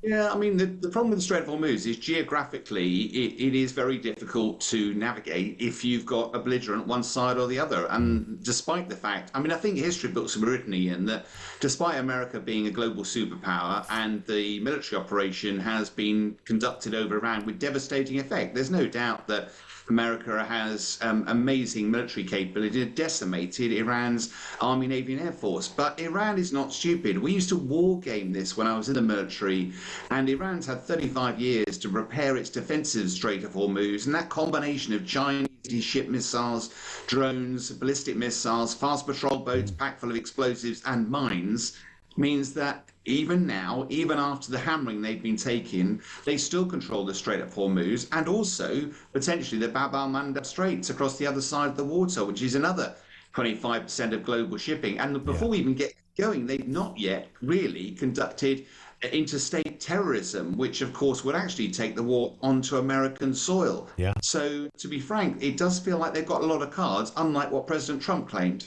What is your assessment, Sean, of this ceasefire? Again, it's quite hard to keep up, isn't it? Is there a ceasefire? Is it a partial ceasefire? Does it apply to all elements of this war? I'm thinking about Lebanon as well as Iran. And when is it over? And what happens when it's over? There's about 3 questions in there, but talk us through it, Sean.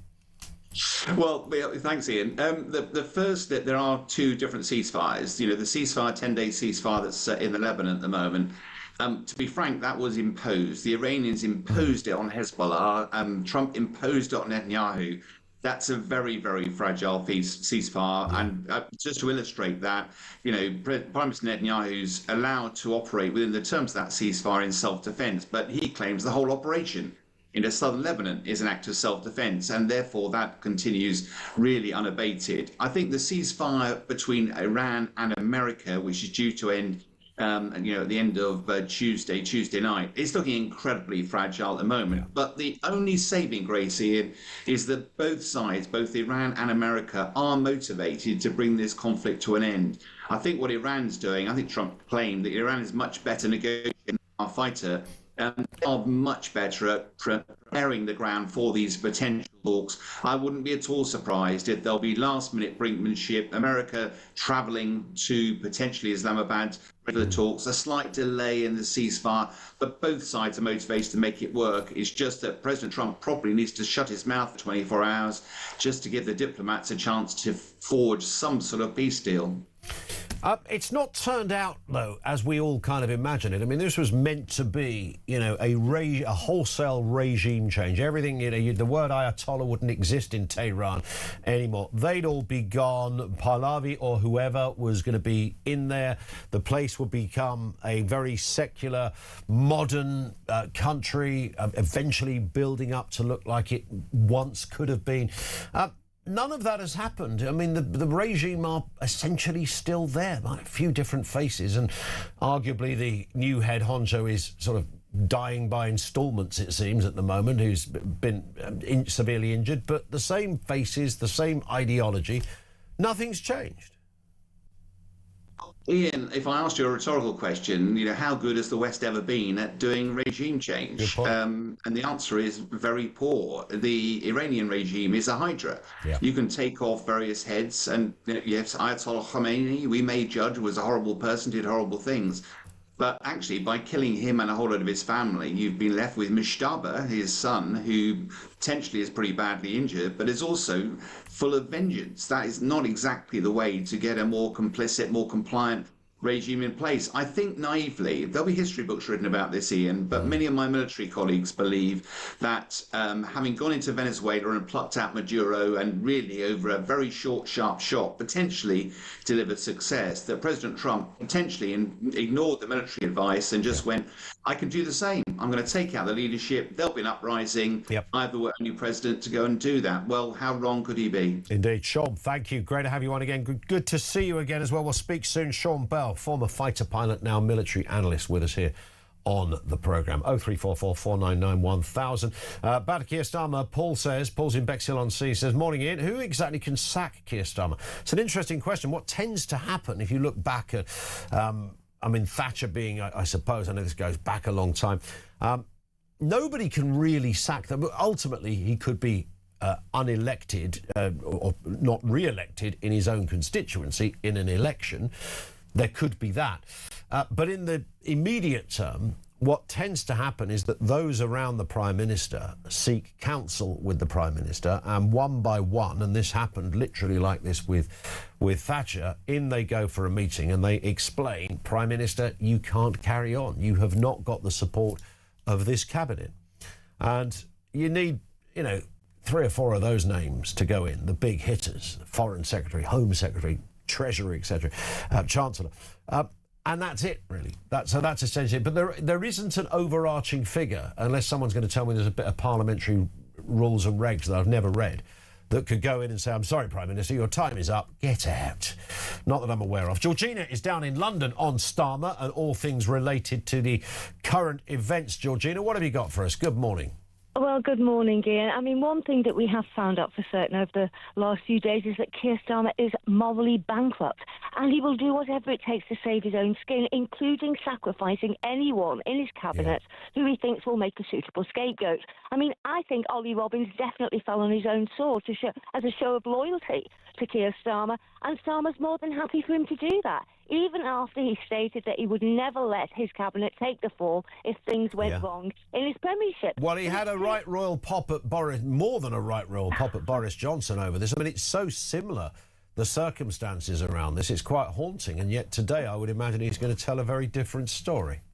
Well, it's a mirror image of the Boris Johnson debacle. You know, Keir Starmer's shown himself in time and time again to be unsuitable for the position of Prime Minister. He's indecisive, he's arrogant, he doesn't listen to the electorate, and he is addicted to power. As well as being a pathological liar, a traitor, he's fundamentally flawed right to the core. What more reason do we need to get rid of this little cockroach? This government has given the opposition numerous occasions to call them to account for the corrupt actions, but every time Starmer has slimed his way out of the line of fire with his legal jargon and lawyer tactics, never answering a direct question and using the art of deflection or answering a question with a question. He's a human rights lawyer, Ian. He has never had the capability to be a Prime Minister. He's even disrespected Lindsay Hoyle, the Speaker of the House of Parliament, which is a show of total disrespect and disregard for governmental rules. He's an arrogant, narcissistic, self-righteous little man who thinks he's above the law or the rules of government. He thinks he's untouchable, and even now he thinks he's going to come out of this smelling of roses. And terrifyingly, Ian, knowing Keir Starmer, even after all the former scandals and this diabolical situation regarding the appointing of Mandelson, he probably will. I want to go in there and drag him out of number 10 by the seat of his pants. I'm getting that angry now. I could get it, and I hear it. Georgina.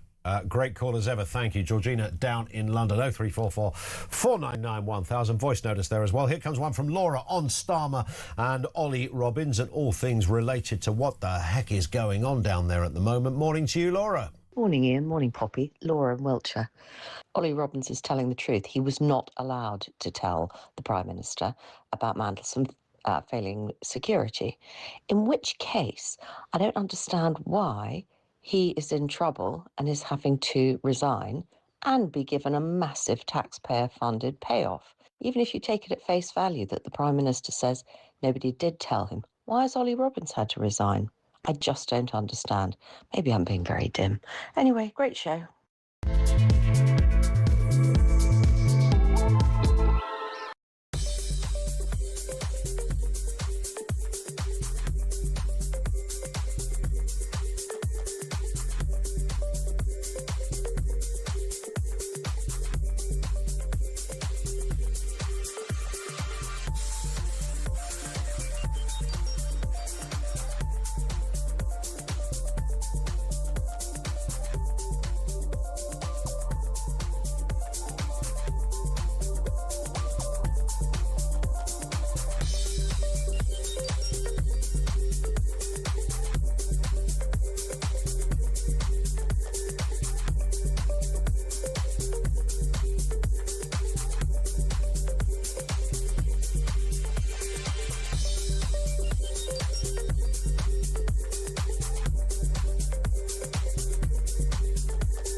Across the UK, on DAB+, on your smart speaker, on your smart TV, and on your side.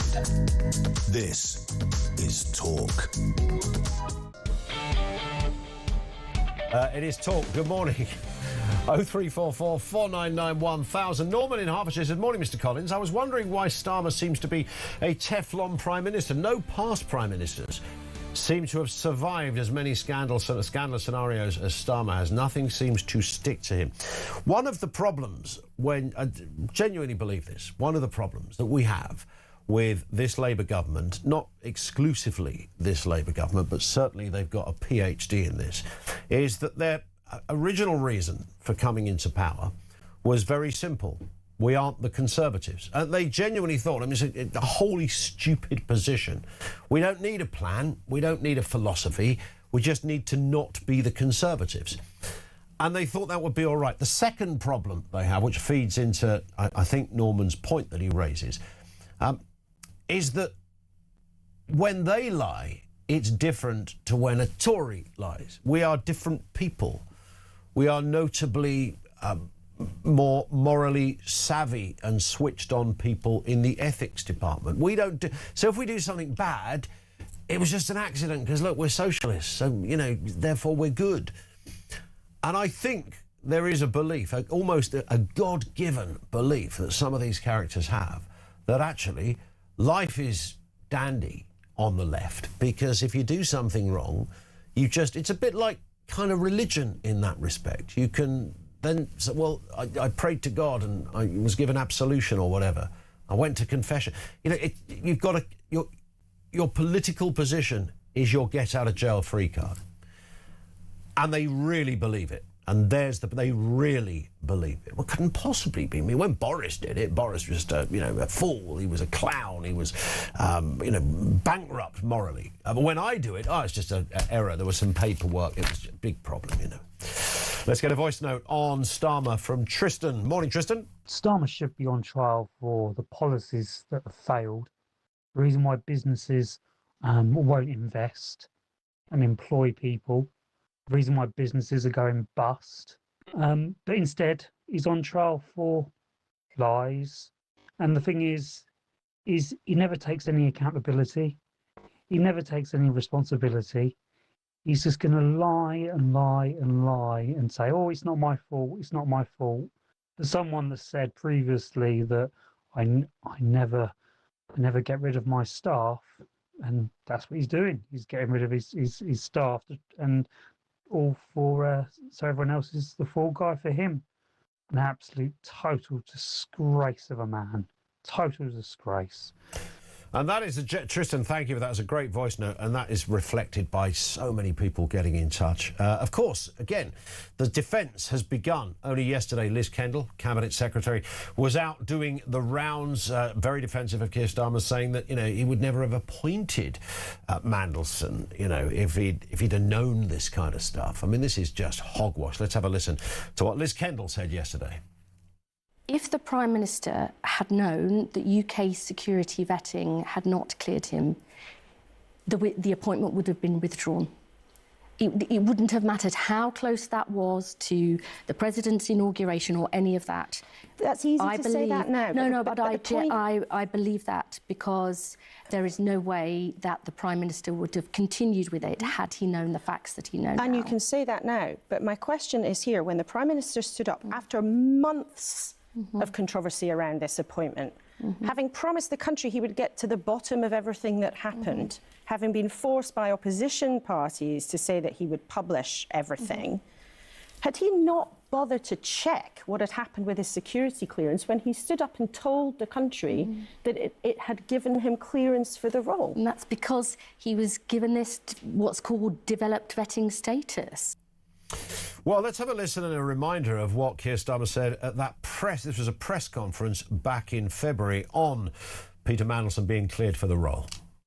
There was then, I should add, security vetting carried out independently by the security services, which is an intensive exercise that gave him clearance for the role, and you have to go through that before you take up the post. Well, he went through it and failed it. Let's speak to Lord Clive Soley, Labour peer. Clive, good morning to you, sir. Good morning. Nice to have you with us. I mean, this is, whatever way you slice this one, it's a bit of a mess. Can Keir Starmer wriggle out of this one this afternoon? Well, it's certainly a bit of a mess. I can't do that. We're all in agreement on that point. Yeah, that's right. That's right. Look, my view is, yes, this is going to be sorted out. Parliament's got to do its processes. That's very important because people need confidence in the system. And clearly, something has gone badly wrong. You don't need to have a degree in politics to know that. But I would say, and it's quite important, this, I think it does need to be sorted out without people throwing around allegations of lying before you know about the truth on it. We do need to know that, and that's why the process in Parliament is so important. So that's where I'm at. I think, personally, my view is that Starmer has done a very good job on the war in Iran, but clearly he has problems here at home, and and this is one of the biggest, so it's got to be sorted. These are, I mean, you say problems, but these are of a significant magnitude, aren't they? And even if we, if we gave Keir Starmer the benefit of the doubt and said, okay, he didn't know anything about this, and this is becoming, even from a Labour position, Clive, you must, I mean, it's quite inconceivable that he knew, I mean, even down to a journalist phoning Downing Street 7 months ago and saying, we're hearing on good authority that Peter Mandelson did not pass vetting. I mean, surely that in itself, even if you forget all, what Ollie Robbins did say or didn't say and what the permanent secretary should have advanced to say, even if you put that to one side, they got a phone call from a journalist saying, hey, what's going on? Your man didn't pass vetting. Care to comment on that? Starmer knew. Well, I don't know that that's true. You see, I think you have to be careful here about jumping to conclusions about lying. I agree it's got all the signs of remarkably bad cock-up, but I don't think it follows automatically that it's lying. I've always been very careful in my 40 years in politics not to accuse people of lying until I've got hard evidence. And as you all know, you can't accuse people of lying in either House of Parliament because we preserve our democratic structures and standards. We don't want to follow Donald Trump down the road they followed in the United States. It undermines democracy. So let the Parliament do its job today and tomorrow, and it will do both. And remember, Ollie Robbins will get his say too, and that's very important, actually. You'll have to listen to what he says with care. But then I think people and you yourselves in journalism and so on will have to make your judgments. But my guess is that this is cock-up rather than conspiracy. But, I mean, it's cock-up of such a magnitude that it makes certain people untenable, surely. And the Prime Minister is then in a position where he has to say, look, those around me don't trust me enough with pretty key information. I mean, this was an ambassadorial role, arguably the best of all ambassadorial roles that required some real thought behind who you promote. It was already controversial that Mandelson was going to get this, that Mandelson was going to be offered this job to begin with. And then, of course, as the process went on, nobody in number 10 was even curious to say to the Foreign Office, how did the security vetting go? Well, it's odd, I agree. And I've made this point before on your programme, I think, is that personally I would not have appointed Peter Mandelson if I had had any say in the matter at all. That's because I know him. He's actually a very capable guy, but he's got a fatal flaw. And it is this tendency to go his own way, particularly with, when he's dealing with rich, powerful men. It's a terrible failing. And as I said, Shakespeare could have written a brilliant tragedy about him. But we're not in that ball game. What's got to happen is the parliamentary process has got to be followed, and then if people, including the Parliamentary Labour Party, feel he's not up to the job, they'll have to take the necessary action.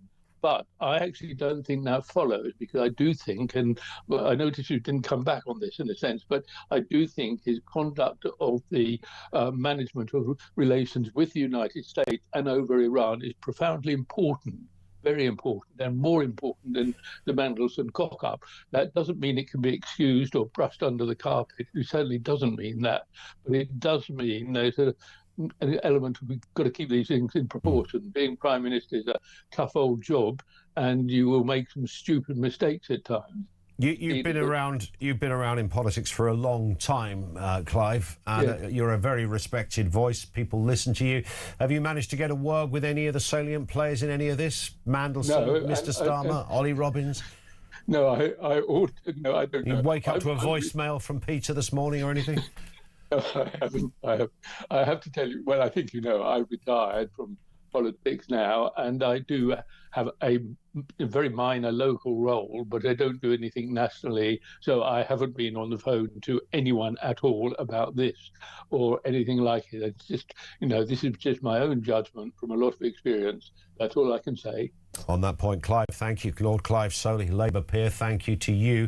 0344 499 1000. I am hearing a lot of defence of Keir Starmer from Labour people saying, well, he's dealt with the Iran war very well. Well, I mean, that's a judgment call, isn't it? I don't think he's dealt with the special relationship with the United States very well. In fact, we pretty much no longer have one. It's been completely thrown in the bin over the last couple of months.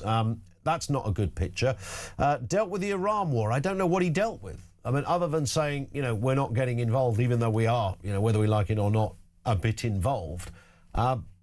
What's this Starmer brilliance that's been, I hear it constantly from Labour people. Oh, he's been great on the Iran war. Has he? He's great on the international stage. Is he? Doing what? Being photographed again with Macron. He sees Macron more often than he sees his wife, for goodness sake. They're forever having a photo op somewhere in the Alps, over there in Paris, a powwow in Germany, in the United States. You name it. Are they brothers or something? 0344 499 1000. This comes in from John in Paul, who says, my take on Slippery Starmer is he will not resign the Prime Ministership. He's become addicted to power, free travel and everything in between. Like a true dictator, he will lie, scream, shout, blame his way to stay in power. Let's see if I'm wrong. People like him feel no shame. And again, thank you, John. I'll come back to what I said. They feel no shame because they genuinely believe, well, I couldn't possibly be lying. Look at me. I'm a left-wing politician. We don't lie. The wicked Tories do that. We're the good people. We're the good guys. They believe this shizzle. They genuinely think they're on the side of right. Their moral compass is sound. They sleep well at night. My socialism will protect me like some kind of superpower, like a gilded sword or a shield. It's always going to be there to pull out the bag anytime you need it. Me? Lie? Really? Keir Starmer? Left-wing Prime Minister? Of course I don't lie. They probably don't even see it in that way either. And, of course, in Parliament, you can't use the word lying. That's not very parliamentary. Maybe it's time that particular rule was removed. 0344 499 1000.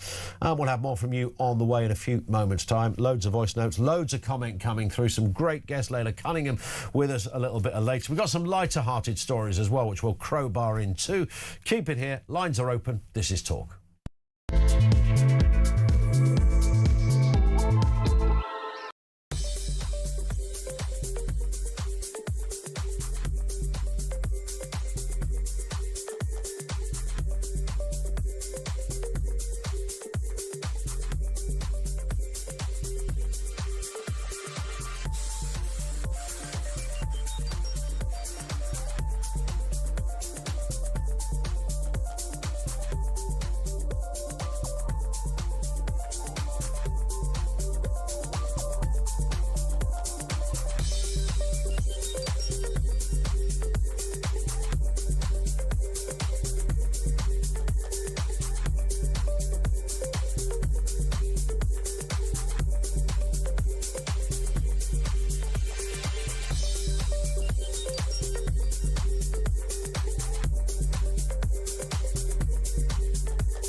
Why have they got exclusive rights to the rainbow? I used to think the pride flag used to look cool when it was just a rainbow, and now it looks so ugly. But yeah, well, why have they got why can't we have the brown and rainbow? black to a rainbow? Why can't we have the rainbow? Why have they got to have it? Or why don't you do planks next week wearing a rainbow jacket? Go on. Well, yeah, I think I will. I think I will. Let's move on.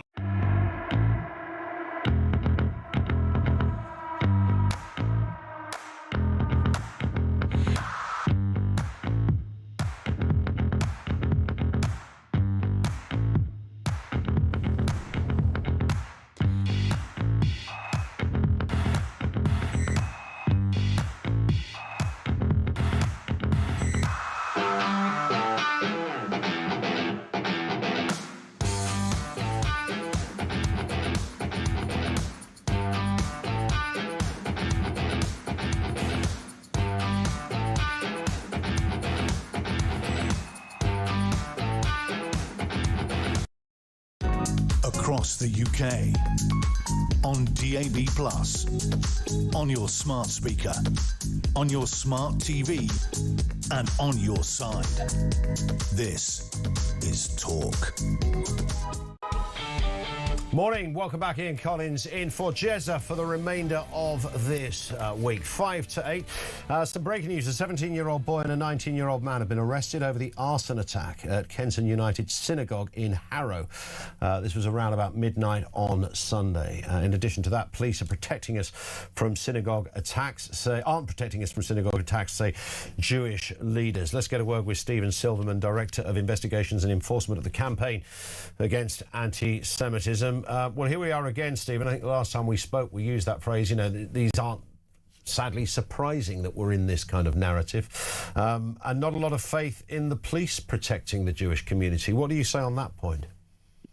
Let's be very clear about this. What we are witnessing unfolding now is the result of the failure of multiple organisations and institutions to understand that hateful, violent speech will turn eventually into hateful, violent acts. And so those who are complicit in this include industry regulators who have dismissed expressions of violent anti-Semitism by some of their members as freedom of expression, university administrators who have stood by and allowed endless protests on their campuses that demonize Jewish identity and intimidate Jewish students, and some media outlets who eagerly amplify the propaganda of terrorist groups. The police, who for 2.5 years have stood by and watched as mobs have incited hatred against Jewish people while simultaneously screaming their support for terrorist groups. The CPS, whose prosecution rate of anti-Semitic hate crime has now been proven to be wretchedly low. And of course the government, who have it in their power to sort out this mess, and who have offered only words and no meaningful action whatsoever. Indeed. Let's have a listen. I'm going to play you this clip, Stephen, from the Met Police. Here it is. But I want to come back to the point about thugs for hire. People who commit criminal acts of intimidation on behalf of others for what they think will be easy money. DAC Evans and I can stand here today and be absolutely clear, 100% clear, because we have led the teams that have seen people responsible for acts like those now serving lengthy prison sentences, and it is those teams who are working today to find those responsible for these acts. To those who are at all tempted, let me tell you again, it is a mug's game. Well, that sort of slightly underplays it. It's a mug's game. It's far more serious, of course, than that, Stephen. Thugs for hire, which one has to reasonably say, well, who is hiring the thugs? Counter-terrorism police investigating whether Iran are playing a part in this, which takes this into a whole more disturbing sphere. Look, I mean, the issue is we are not getting to grips with the people who are encouraging and whipping up these thugs. We are looking at radical left extremism and Islamist extremism, and a toxic alliance between the two. They hate Jews, they hate the West. That is what is driving this, and no one is coming to grips with it. No one is even really naming it as the problem. And until we do, this is just going to keep happening. Is there a sense then that, I mean, the Jewish community, which is, we've said many times, is very small in this country. There's always been a curious and an ugly free pass on anti-Semitism. I think we can all agree on that. I've scratched my head. I don't know why this happened, but it certainly seems to have been the case. When it comes to our politicians, we've heard there from the police. Do you think this government seriously have the backs of Jewish people? No, and our polling shows that. Of course not. It's no good the Prime Minister standing in front of TV cameras time and time again and saying how he will not tolerate anti-Semitism when he does nothing to show that he will not tolerate anti-Semitism. It's no good him standing there and saying that anti-Semitism has no place in this country when it is now deeply entrenched in this country to a level that I don't think any of us would have been believed possible a decade ago. This government needs to actually back up those words with action. And the longer they leave it, the tougher and more determined that action is going to have to be. Indeed. They've been absolutely woeful, disturbingly so on this. You're bang on. Stephen, thank you. Nice to see you again as well. Stephen Silverman, Director of Investigations and Enforcement, the campaign against anti-Semitism. 0344 499 1000. We'll take comments from you on that as well. You can message 87222. It's Ian Collins in for Jezza on Talk Breakfast. The time 8 o'clock. Let's get the latest news headlines.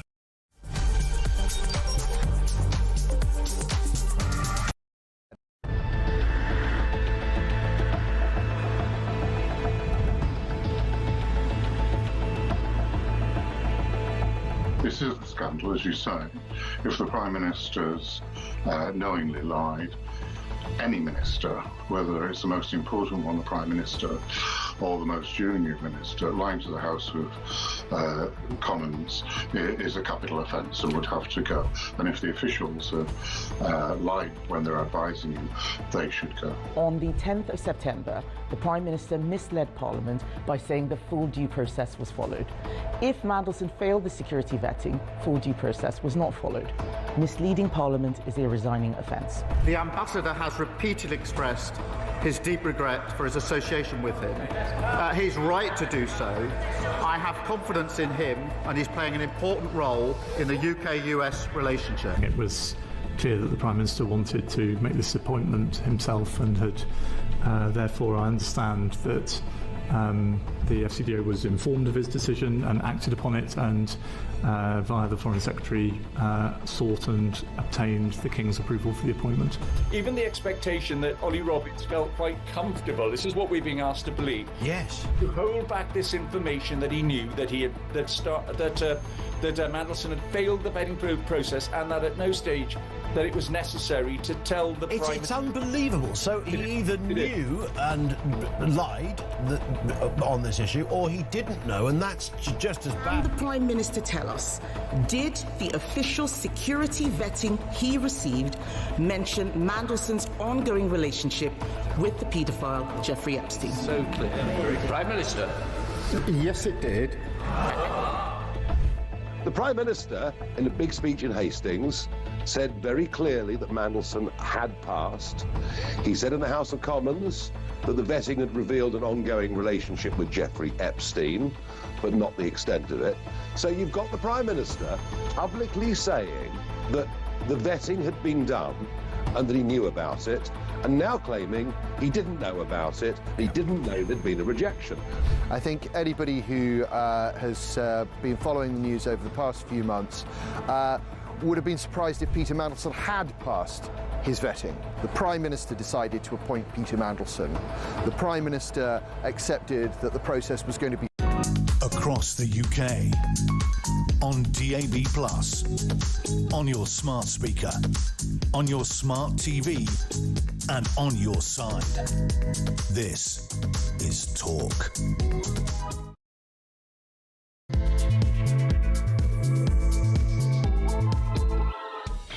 Yeah, good morning. Welcome back. 5 minutes after 8 o'clock. It is the home of common sense. You listen to Ian Collins in for Jezza for the rest of this week. Bit of a D-Day for Keir Starmer over there in the House of Commons, facing lots of questions. The latest instalment of who knew what, when, how and why. He will clarify that he did not mislead Parliament. We know that. Why he was apparently the last to know something of such importance. Will he today do the noble thing and resign? Get yourself a bucket of popcorn and a foot-long hot dog. Curtain is up later this afternoon. Meanwhile, the sharks are circling. There's quite a lot of them been circling for a while these days. This time, Angela Rayner and Andy Burnham are on manoeuvres. Apparently, they met for a secret summit on Friday. Apparently, Salford's Nando's had never seen the like before. Clearly, they are weeding the path to some kind of power, or more probably, when Keir Starmer walks the plank. Layla Cunningham is with us a little later as well. taking your questions. Later, of course, is Reform UK's mayoral candidate for London. And do you have a food intolerance? Do chips bring you out in a rash? That kind of thing. Apparently, you could be in for a windfall. The number of people getting disability benefits for food intolerance has risen by 500%. What the heck is going on out there? Let's meet with Isabel Oakeshott, Talk's international editor. Isabel, good morning. Good morning, Ian. How are you? Very good, and slightly... Is it wrong to be... Journalistically, there are days when you think, oh, it's another Christmas day. Today is sort of one of them, really, because today and tomorrow we have Starmer in the House of Commons, Ollie Robbins tomorrow at the Select Committee. I mean, it's all happening. What are we going to get today? What is your projection, you've sat there in the press gallery for years, you've watched these things unfold. Starmer's never going to show up and say, I've read everything, I've looked at everything, bye, I'm gone. That's not going to happen. Absolutely zero chance of that. I think what we can expect is yet another run through of all these other people are to blame for my ignorance of the reality. It's just it's sort of very performative. It's a piece of theatre. He knows he's got to go and make that statement, but the idea that he's somehow going to take responsibility and voluntarily step down is absolutely for the birds. Yeah. So I don't think it'll end any of the questions. There will be questions afterwards, and we can watch Keir Starmer do exactly what he does in Prime Minister's questions, and that has become such a source of frustration for MPs. And indeed, we saw boil over last week when the Speaker had to remind him that this is Prime Minister's question, not everyone else's questions. So I think it's going to be more of the same. I think tomorrow is almost more important, actually, and less predictable, because you've got that very, very senior diplomat, Ollie Robbins, who has been sacked, basically, for his part in this utter fiasco. He has been the one that has been scapegoated. He may well carry a significant amount of blame. What we don't know is whether he will tomorrow, when he is dragged before the Foreign Affairs Select Committee, even though he's no longer in his role, they can still summon him, whether he will actually hang Starmer out to dry. I think that is the moment probably for maximum peril for the Prime Minister.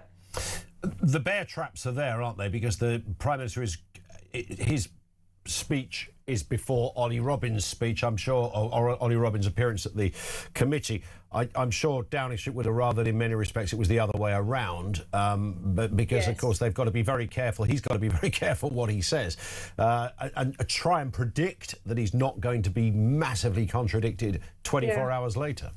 Yeah, that's actually a really good point. My goodness, you really raised something important there, which is he's going to have to predict all the bear traps. I've no doubt there's been endless rehearsals of this over the weekend. Yes. Now, let's not forget, as if we need reminding, that this man is a lawyer by training. And I would just expect him to wheel out the same phrases, which are as least risky as he can possibly concoct.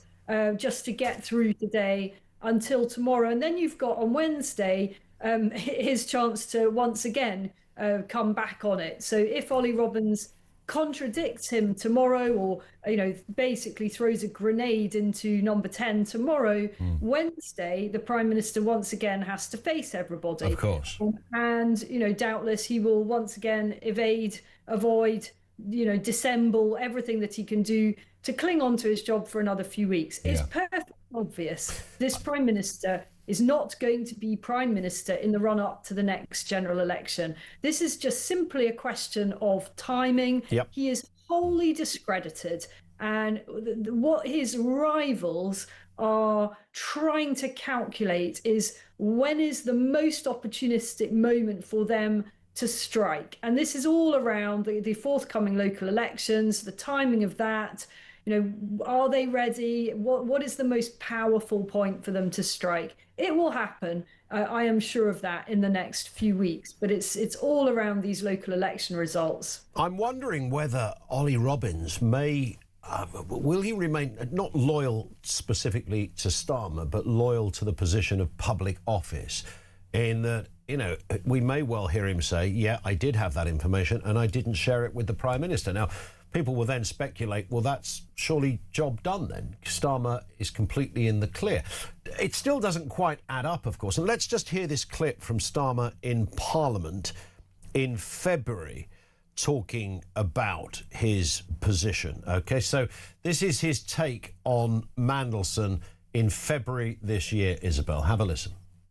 Time and time again, Mandelson completely misrepresented the extent of his relationship with Epstein and lied throughout the process, including in response to the due diligence. Now, at that point, the reason I play that clip, Isabel, is because at that point, he'd obviously had a conversation with someone who'd explained to him that, oh, you know, we now know that he'd lied and the due diligence and all the rest of it, you know, it's quite clear he'd lied. Was he so incurious, is that the right word? Incurious, that he would not have said, oh, by the way, how did that security check go? I mean, would that not have just come up naturally at some point? I just don't find it credible at all. And interestingly, the reporter who first flagged up that he failed that security vetting, David Maddox, pointed out that the actual concerns initially were over his links to China. Yeah. Which, you know, that story has kind of been slightly forgotten in all the storm over the ambassadorial appointment. You know, actually really, really serious that the Prime Minister also appointed somebody whose links, previous commercial links to the communist regime of China, which is not our friend. It really is not our friend.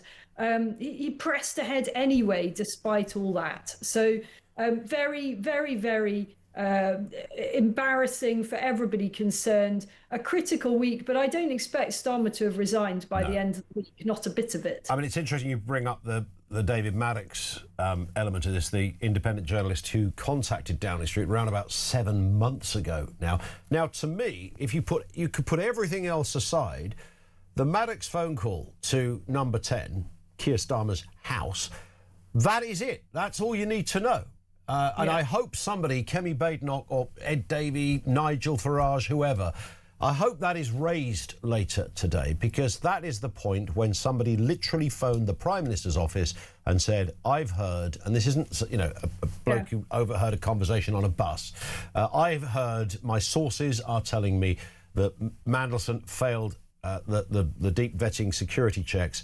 And there it was. And the question was raised. So number 10 at that point, if they didn't know before, they knew that day. There's funny parallels here with Cakegate that brought Boris Johnson down. Because again, with Cakegate and the whole issue of Boris Johnson and number 10 parties during COVID lockdowns, the birthday cake incident was actually reported, as I recall, in a diary column, quite casually, many, many months before it ultimately proved the then Prime Minister's undoing. And this is what sometimes happens, that tiny details that at the time of reporting appear to be just by the by or quite casually mentioned turn out to be critical in chronologies, in political fates and futures of prime ministers. But Ian, we must talk about something else. I know you've got a couple of things you want to raise with me. I want to talk to you about the reporting that I have been doing with Christian Drogan, who is our Talks undercover migrant from some months ago, people remember. We have been in Belgium reporting on one of the most disturbing new trends in the small boats crisis. Now the people smuggling operation is expanding along the coast from northern France into Belgium. And I believe that Talk will be the first media outlet to have witnessed boats leaving from those beaches this year. There have been more than 20 boat departures. And you know what is happening that is utterly scandalous? The Belgian authorities, the Coast Guards and their search and rescue people, are handing the boats over to the French. They're escorting the boats from Belgian waters to French waters.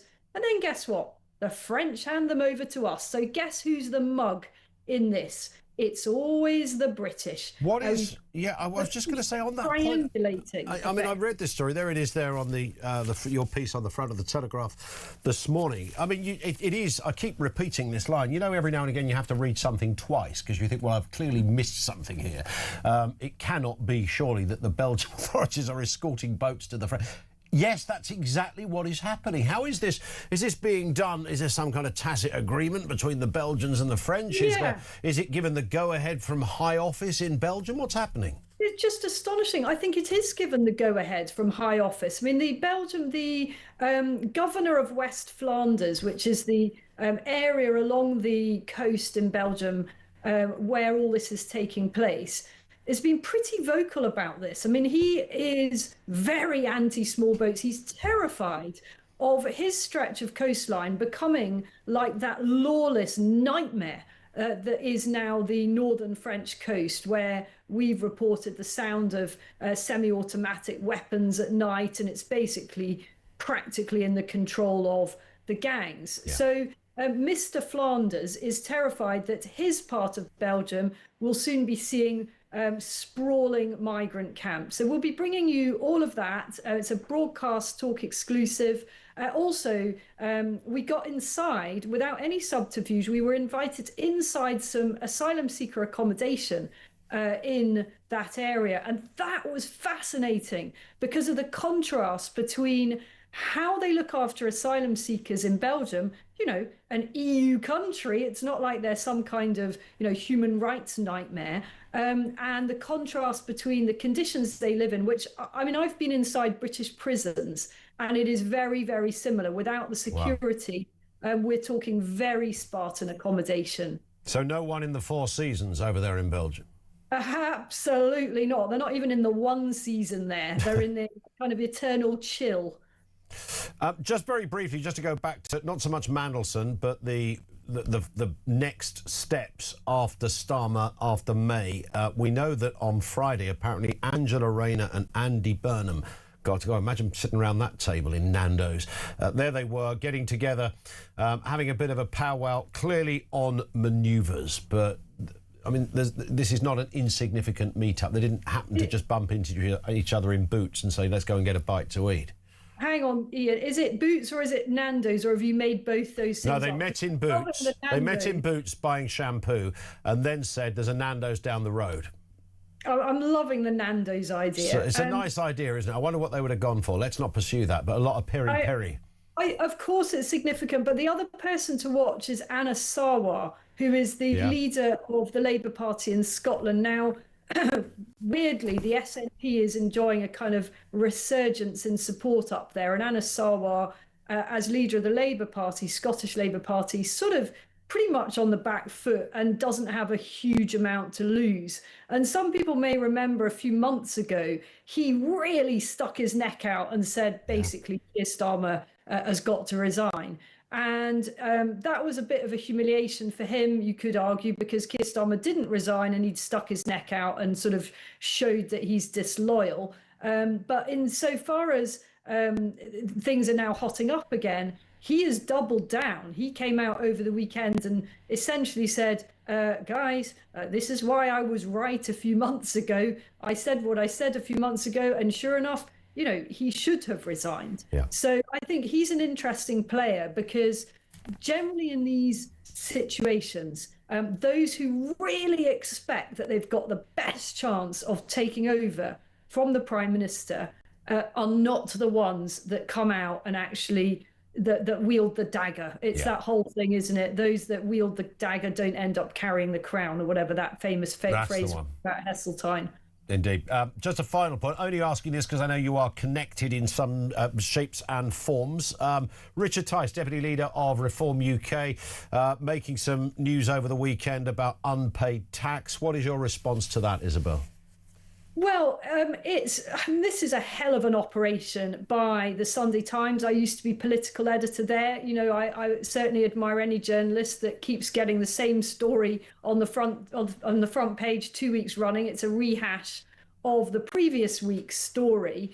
What Richard has said is that story about his tax, I'm going to call it tax efficiency because that's what he's called it, is riddled with errors and mistaken assumptions. But what he's also said is that he has been a businessman for 40 years. He's been a director of 150 companies across multiple countries. If someone is going to join up with a Labour Party activist tax expert and crawl all over company accounts for years and years and years over multiple directorships, I mean, it's almost inevitable they are going to come up with something somewhere that may or may not have been wrong. Richard is not in the business of trying to evade tax, and nobody has suggested that he has tried to evade tax. Yeah. What is being suggested is that there may or may not have been some errors. He has said very openly that if figures are checked and there have been any errors, he's more than happy to pay any difference. But what I would point out is that last time reforms critics tried this, which was back in the Brexit referendum, I remember it quite clearly, and pushed for a tax investigation into Richard Tice. HMRC did that investigation, and guess what? He got a whopping rebate. He had overpaid tax. So this is political. I don't think it's illegitimate. You know, he's a frontline politician, and he will do the right thing if that is required. Yeah, I did think when I saw this story, and I say this about any party in this respect, but as you rightly say, Richard has been director of over 150 companies. He's worked over decades. He's built an incredibly successful empire in that time. But it is just worth saying the idea that, you know, he sat in his kitchen filling out his own tax return with a, you know, set of post-it notes, working out where I can, you know, perhaps avoid this, not evade, avoid, you know, is clearly nonsense. If you're running companies of that magnitude, then there's a lot of people behind it. There's a lot of paperwork. There's many, many years of ledger books and spreadsheets and God knows what. I think that's just worth putting out there, because I think when people see these stories, there is a sense of, you know, for those that are enemies of a party or a politician, they will jump on this and try and make equivalencies all over the place. And that's not really what we're dealing with here. I just want to add one thing, which is that Richard is giving everything he's got to trying to save our country. This is really thankless work, hour after hour. I don't know anyone, perhaps apart from Nigel Farage himself, that works such crazy hours going up and down the country, fighting for his constituents, fighting for voters. We can agree or not agree on reform's agenda. But I tell you, he is my fiance. I see very little of him. He is giving his all for our country. Whether or not you agree with the policy agenda, he is trying to give people an alternative.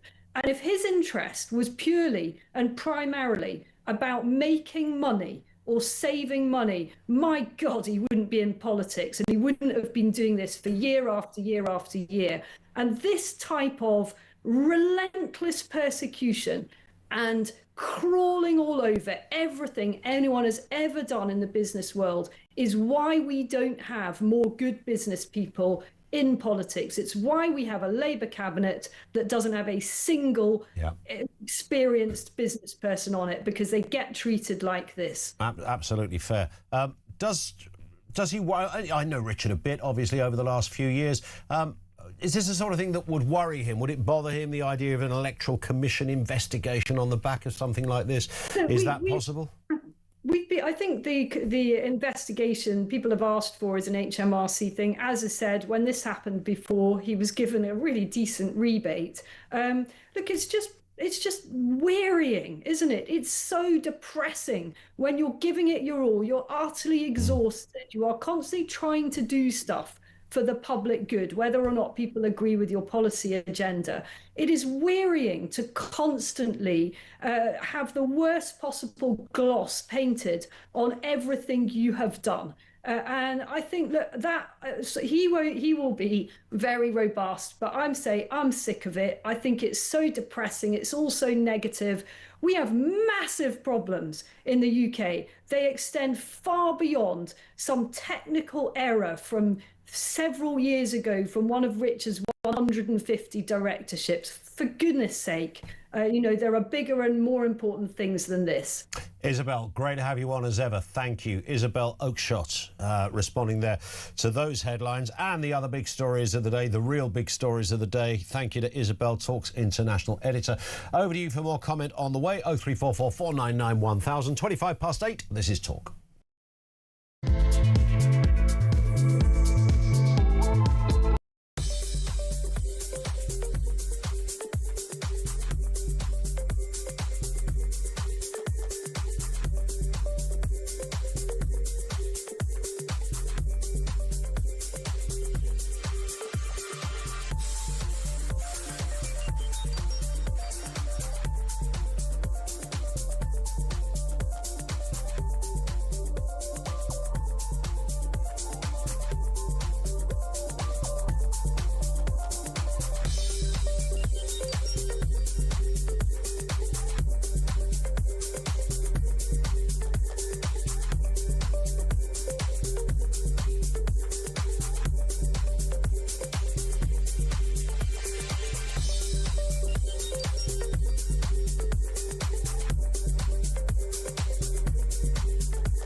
Any minister, whether it's the most important one, the Prime Minister, lying to the House of Commons is a capital offence and would have to go. The week before the attack, he was off to try and do a different attack, and he was eventually stopped by his dad. So the second time it happened, where they also knew he ordered a cab and took out a knife from the house, they never once called the police. First rule of politics, don't slam the Pope. Don't have a go at the Pope, because you lose the Catholic vote at a stroke. I'm not a big fan of Pope Leo. I like his brother.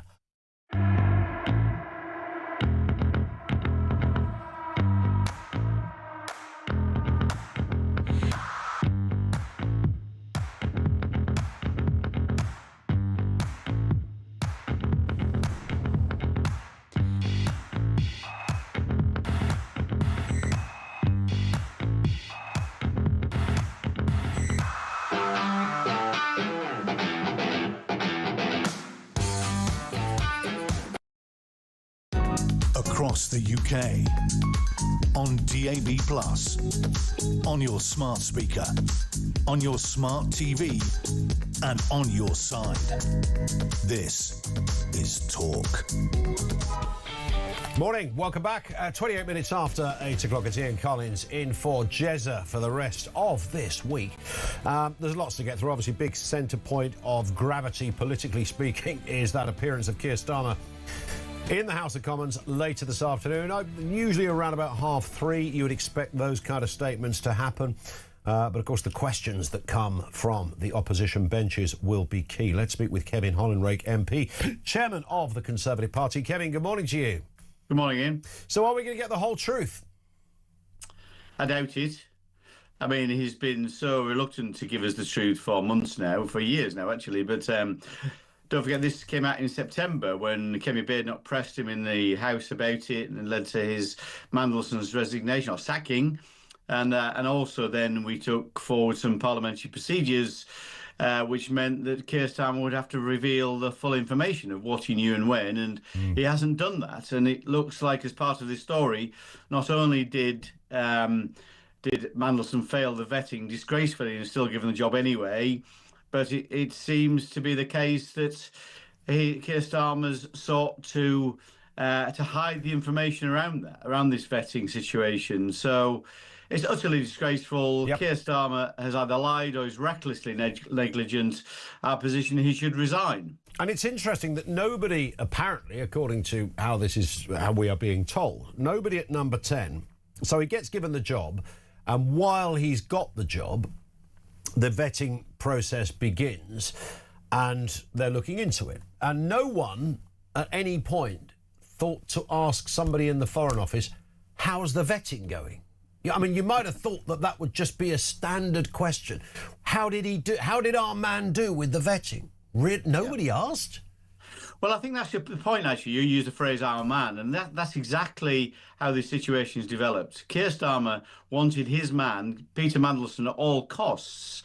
And not only did they not ask the right questions were asked of them. So we saw a journalist from The Independent who had asked number 10, he said to number 10, back in September, is it true that Mandelson failed the vetting process, the security vetting process?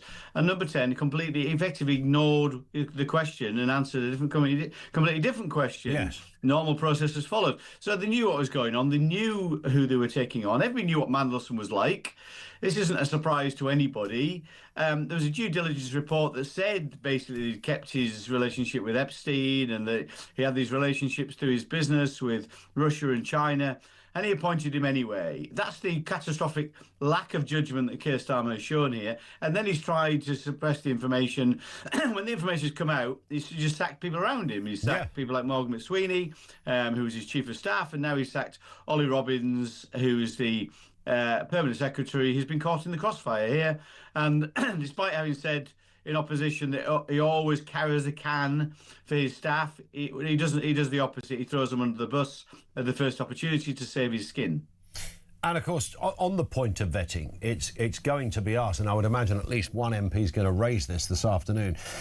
During this period when he was given the job but they were awaiting the results of the vetting, did he have access to any sensitive material during that time? Would there have been top secret reports that he was able to see? A perfectly reasonable question. Because latterly, of course, as it turned out, he failed that particular element of the vetting, so shouldn't have been looking at them at all. Exactly right. He was given the highest level of clearance. This, despite the fact, some of the information that was revealed during the course of this, of everything coming out into the open, that he leaked information back in 2008 with Jeffrey Epstein, which could have been market sensitive. Yeah. And he had a continuing relationship with the Russians and the Chinese. And clearly he had access to information that would have been useful. This is a man of no integrity whatsoever. He's a wrong-un. Keir Starmer appointed him anyway, despite knowing all that. So this ultimately comes back to the judgment of the Prime Minister. We know what Mandelson was like. Now we know what Keir Starmer is like. He's not fit for office. He's not fit to be Prime Minister. He should resign. It's a big day for Keir Starmer, obviously pivotal in terms of his credibility and career. Also a big day for your leader, Kemi Badenoch, though, Kevin. I mean, she needs to get a bullseye on this. She needs to take a scalp. Well, I mean, we don't have the numbers to force him to resign, of course, and I think he'll try and cling on. I think he'll cling on because his backbenchers will protect him, which I think is disgraceful, because people up and down the country want him to go.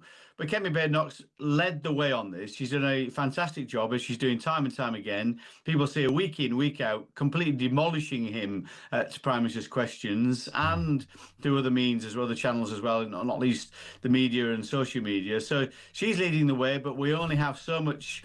We have restricted ability to be able to force him to resign. Sure. All we can do is put the pressure on. We'll continue to do that. But I think the point you raised earlier, and one that I've consistently been making since this story broke, is the David Maddox, the independent journalist, 7 months ago, ringing Downing Street.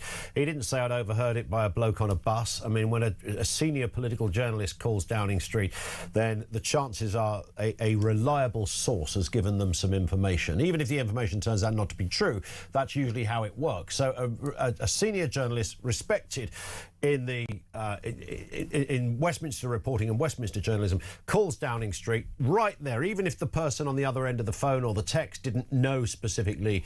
That would have been a meeting would have followed that phone call. People would have convened and said, hang on, there's a journalist wants to know that Peter hasn't achieved his developed vet or hasn't passed the developed vetting process.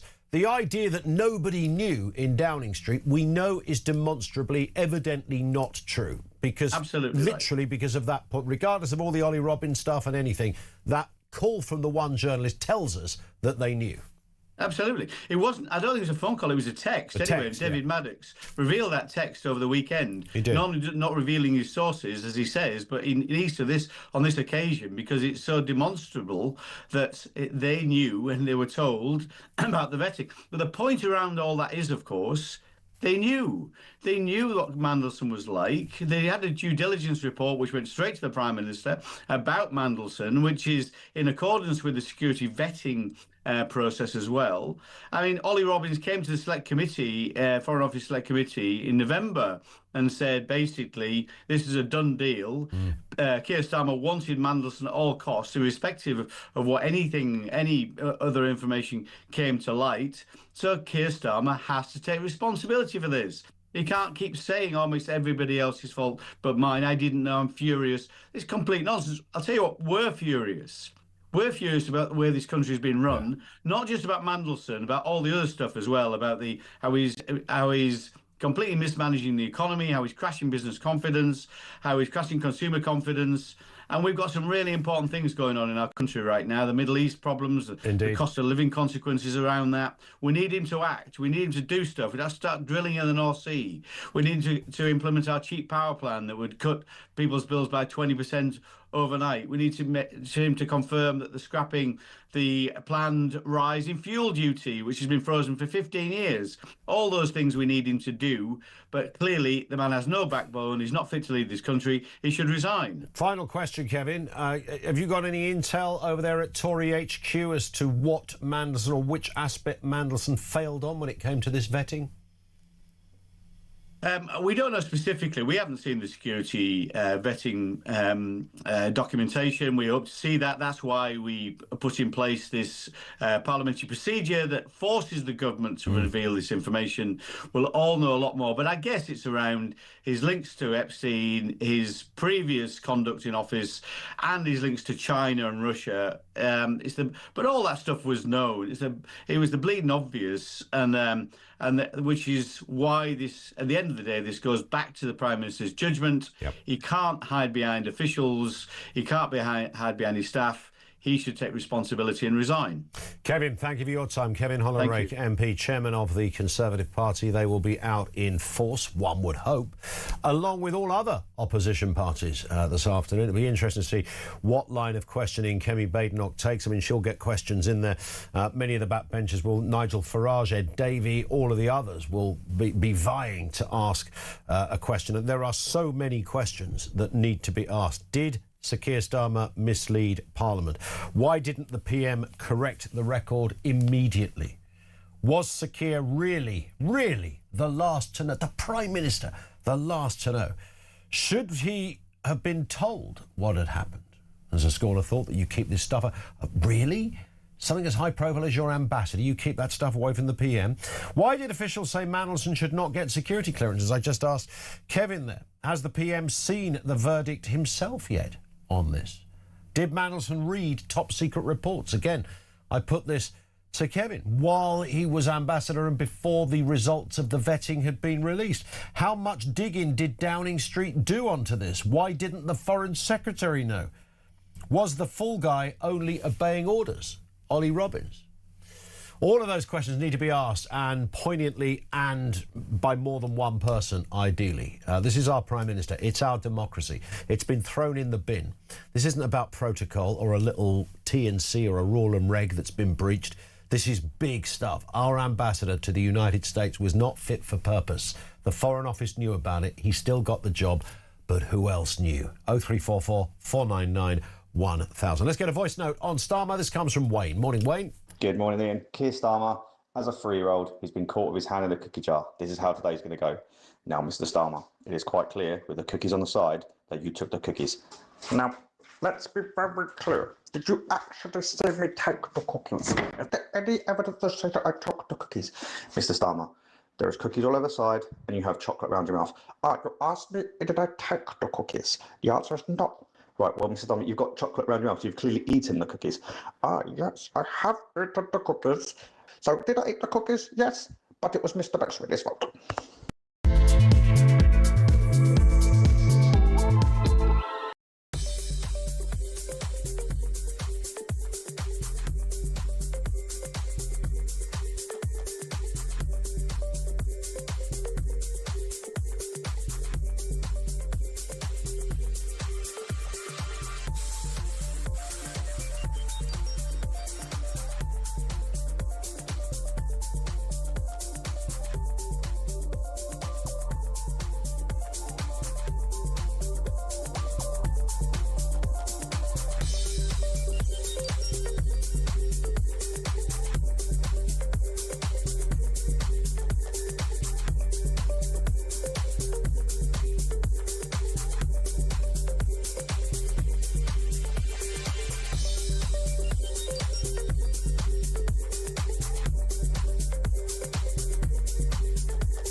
across the UK.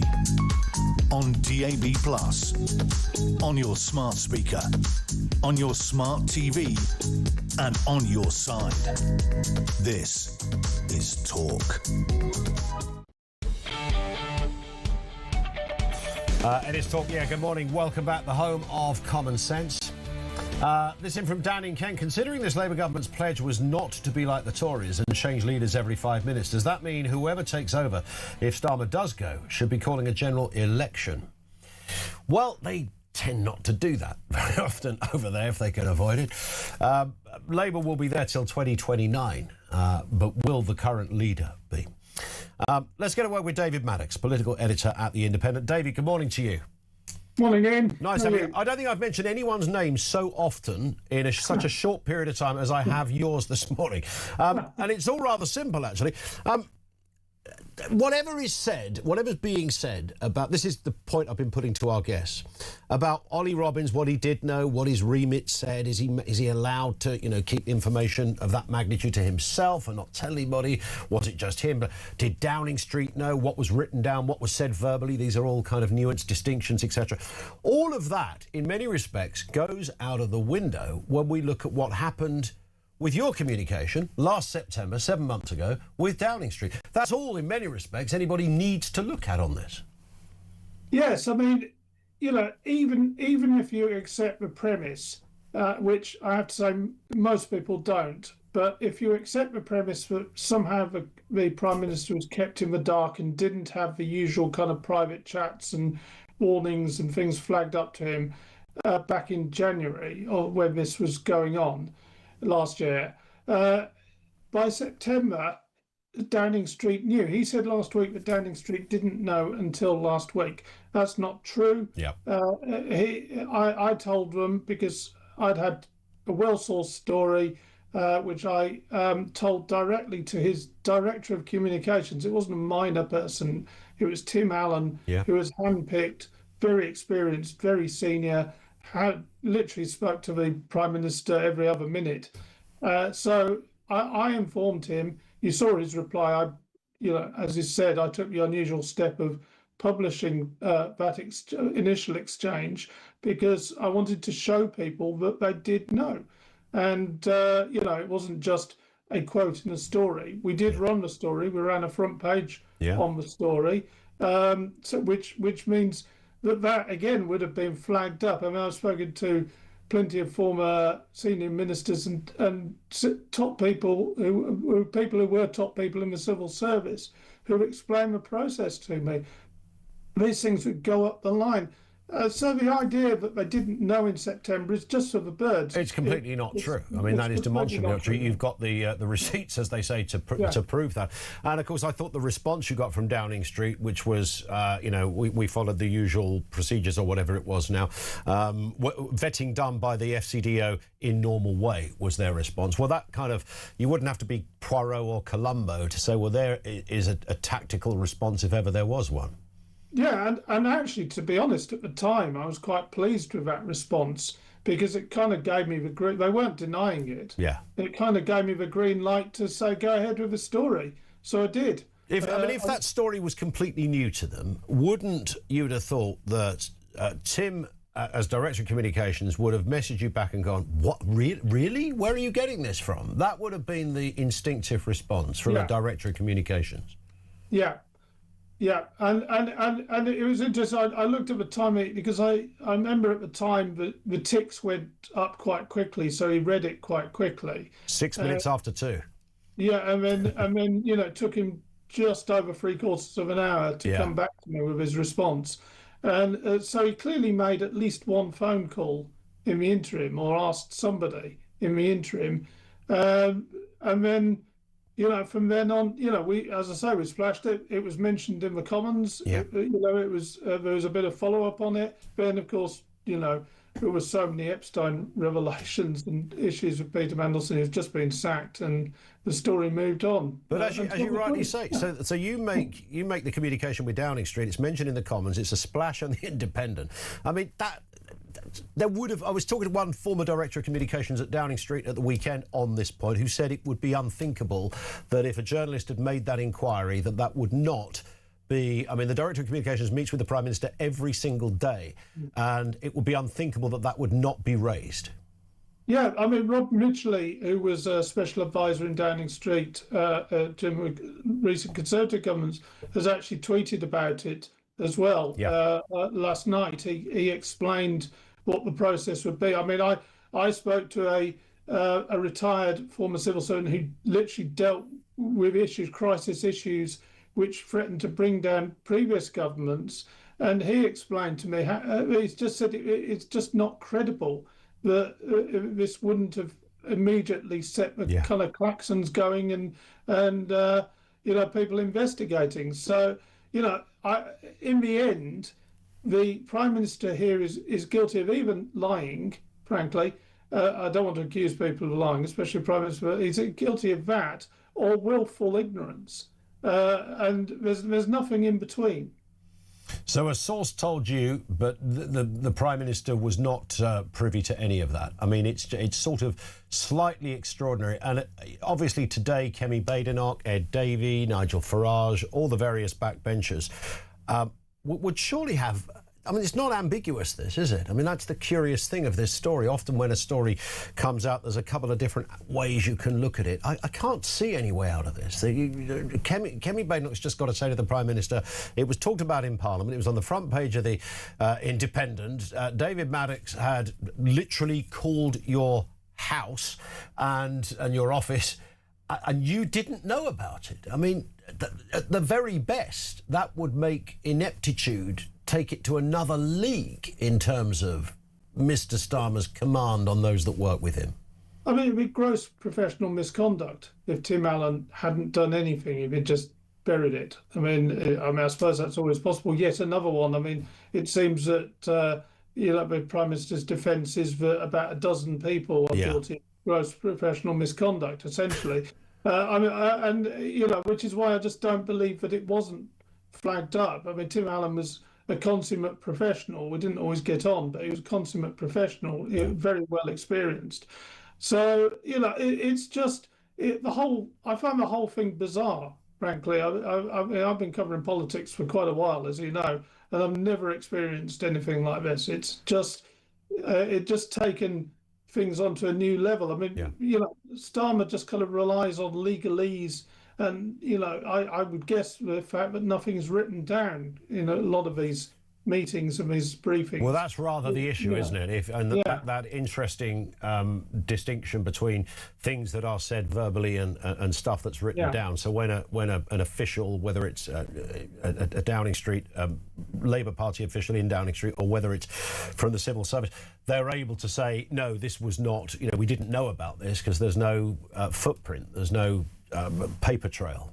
Yeah, exactly, and that seems to be his defence. But I mean, quite honestly, when I wrote the story, nobody believed at the time that he hadn't been told.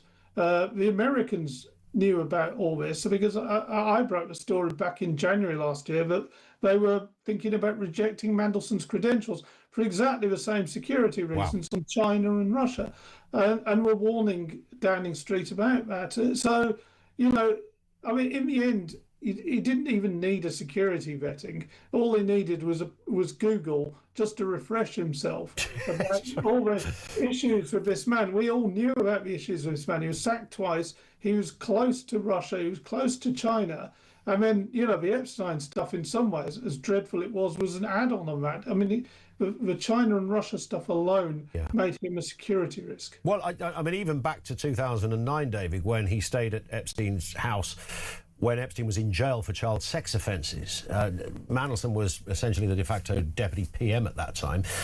Literally, people would have known where he was. It would be ridiculous that he'd gone on holiday and didn't tell anybody. So there it was, played out in real time. I mean, that was a matter of... There wouldn't have even been any denial at the time. Where's the deputy PM? Where's the business secretary? Oh, he's staying at Epstein's house. Yeah. I mean, and that's the issue. I mean, you know, it does seem that Mandelson had a habit of maybe not telling the full truth to people on these occasions and hiding some aspects, but it was pretty clear. I mean, and in the end, I mean, if it's, you know, what brought down Boris Johnson was not Partygate. It was his judgment on appointing the wrong people. It was the Christopher Pincher thing that finished him, because it showed that he had bad judgment in appointing bad people to important jobs. This is 10 times, 1,000 times worse than Chris Pincher. Well, indeed. Never employ a man called Pincher. Never employ a man whose nickname was the Prince of Darkness. I mean, I guess there's a correlation there. Can we expect more firings, do you think, as a result of this? I mean, people are talking about Dame Antonia Romero. She's only been in the job about 20 minutes. I mean, goodness me, the UK's newly appointed top civil servant. Apparently she knew about this. So where does this leave those kind of players in this game of grim chess? Well, he's sticking by her. She's quite a survivor, is Dame Antonia Romeo. So I wouldn't take on her without. She would have got a dressing down, though, wouldn't she? She may well do, but it's. I mean, this man is burning through the cream of the British civil service. He's sacked. He's literally sacked two cabinet secretaries now, one of whom he appointed and sacked within a year. He's sacked the man he appointed to be permanent secretary of the Foreign Office. All high flyers, all very talented, intelligent people, and all to save his own skin, which quite honestly, most of us question whether he'll survive much beyond May anyway. And indeed. It's like, What about David Lammy in all of this, David? Is he kind of off the hook? He was literally the Foreign Secretary. He worked in the same building as Ollie Robbins, for goodness sake. He was down the corridor. So, he knew nothing either.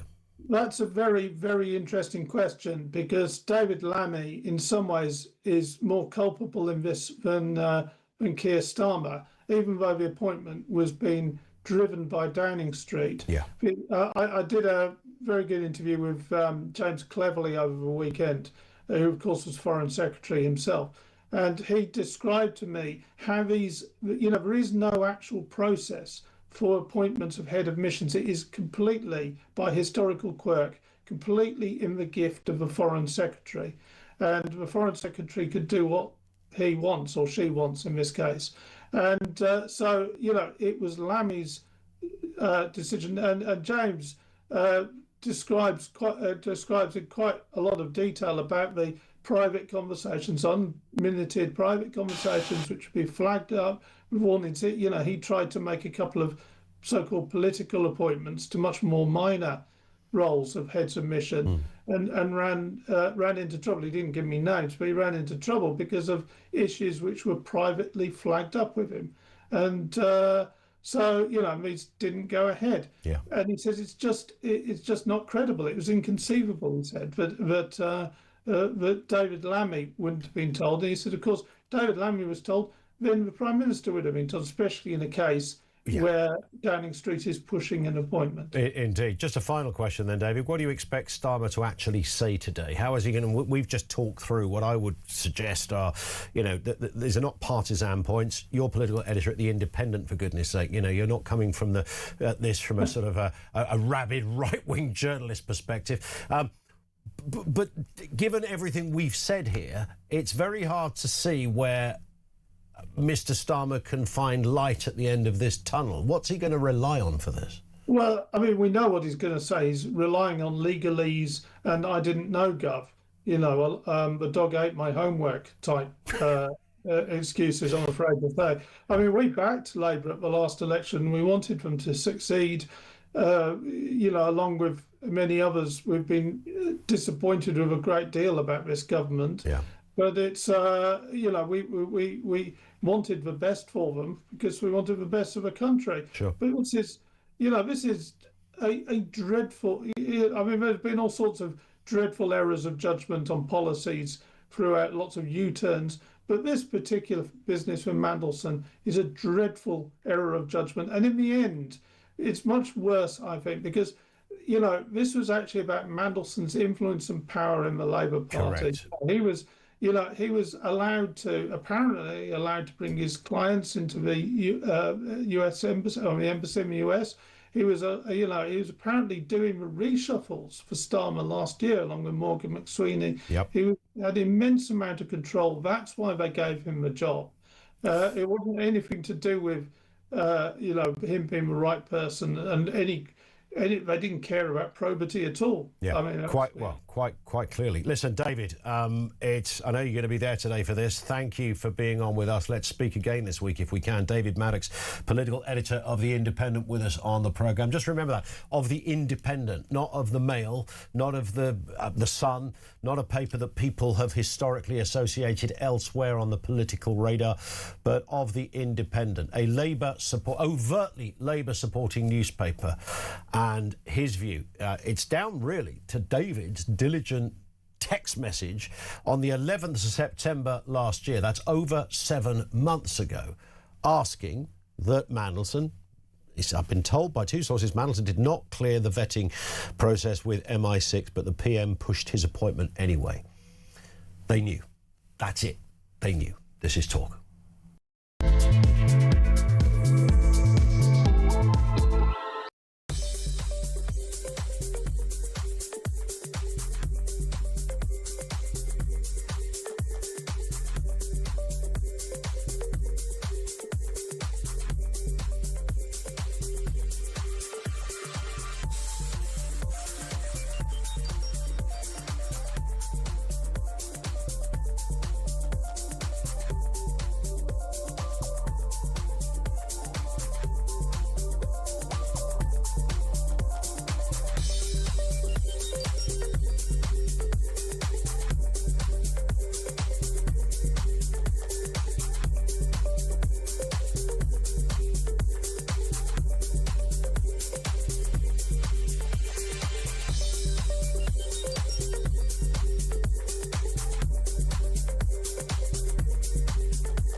Welcome to Down the Local, the show that goes from pub to pub across the country, speaking to the punters about the subjects driving us all nuts at the moment. Rachel Reeves, Rachel Thieves, Rachel McCounts. I don't really know Meghan Markle. I know Meghan Markle's from Suits, and that's about it. I don't know about anyone else, and I don't know where this is going. I have 0% beers, and I feel raising the flag, I think, is symptomatic of this desperation. Is public transport good value for money? No, it isn't. You really don't like speaking to people.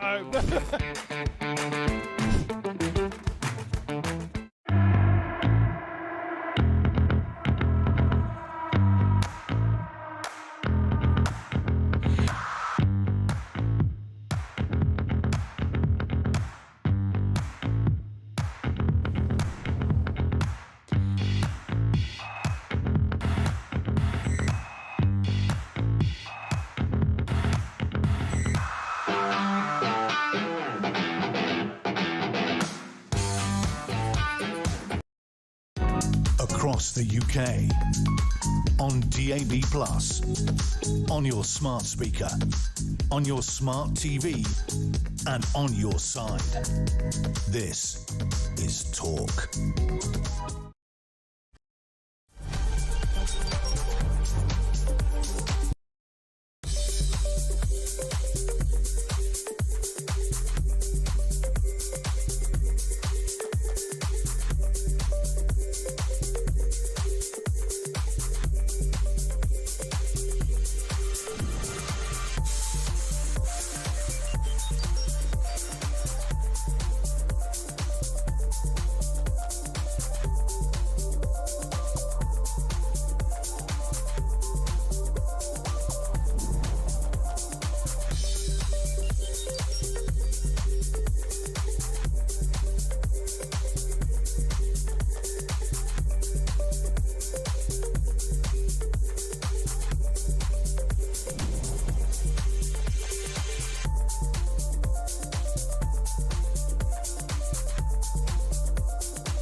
across the UK. On DAB+, on your smart speaker, on your smart TV, and on your side. This is Talk.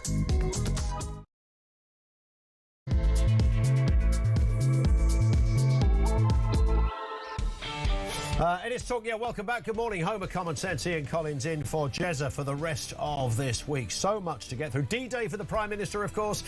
He's going to face the House of Commons. What will he say? How can he circumnavigate this one? There are certain irredeemables in this story. He can't get past it. The evidence is there. We just spoke to David Maddox, essentially the guy that was inadvertently responsible for this story in a very simple question to Downing Street 7 months ago. I'm hearing that Peter Mandelson has failed his security vetting. Can you comment? And they didn't comment. They put a one-word reply, one-sentence reply, which was all the usual procedures were followed, which is kind of a way of saying, yeah, he was, but I can't say that. We're also talking Angela Rayner, Andy Burnham on manoeuvres. They had a secret summit on Friday, spotted at the KFC in Salford. I'm just going to change the name of the restaurant every time we talk about it. They've never seen the like in there over at Cubicle 7, it seems. Clearly, they are weeding the path to power of some kind. Another story as well that's popped up, and that is that the United Kingdom, well, in fact, it's England in particular, is short of public toilets. There's only one for every 50... There's one toilet for every 15,000 people in this country. And we were talking about the perilous state of hygiene in public loos. And naturally, people have raised the issue of trains and aeroplanes. Here's a question, separate from the usual ablutions that go on in a public lavatory. Have you noticed on an aeroplane, there's actually a shaving plug point in there? You can actually whack off your... Sorry. You can actually whack off your beard in an aeroplane toilet. It's possible to have a shave. Has anybody ever had a shave on an aeroplane? I mean, that's a very weird thing to do, because those the little sinks in an aeroplane are kind of like little Barbie sinks. They're so tiny. If you started removing your stubble in one of those things, that's not very hygienic either, is it? Coming in there for a quick wee-wee, only to discover there's whiskers all over the place. I've never, ever thought of shaving on an aeroplane. I don't even have the... You have to bring a razor with you as well. How would you get that on the plane? Maybe an electric one, I guess. 0344 499 1000. Somebody will contact us and say, oh, I always have a shave on the way to Ibiza. Maybe that's true. We're all ears at this end. 87222 if you're messaging in. Lots to talk about here. Trevor Kavanagh joins us. Legendary political journalist, former political editor over there at The Sun. Morning to you, Trevor. Good morning, Ian. Days like this don't come around very often, do they, of course? I'm not talking about shaving on aeroplanes. I'm talking about Keir Starmer in the House of Commons. I mean, would it be fair to say, is it an overstatement to say that he's now fighting for his political life? Well, the funny thing is, Ian, these days under Keir Starmer come around more or less every week. Well, that's true. We have one crisis after another. Every time we see him going through these strange shenanigans, we're saying he's a dead man walking. Well, he's a dead man walking and has been since he became Prime Minister.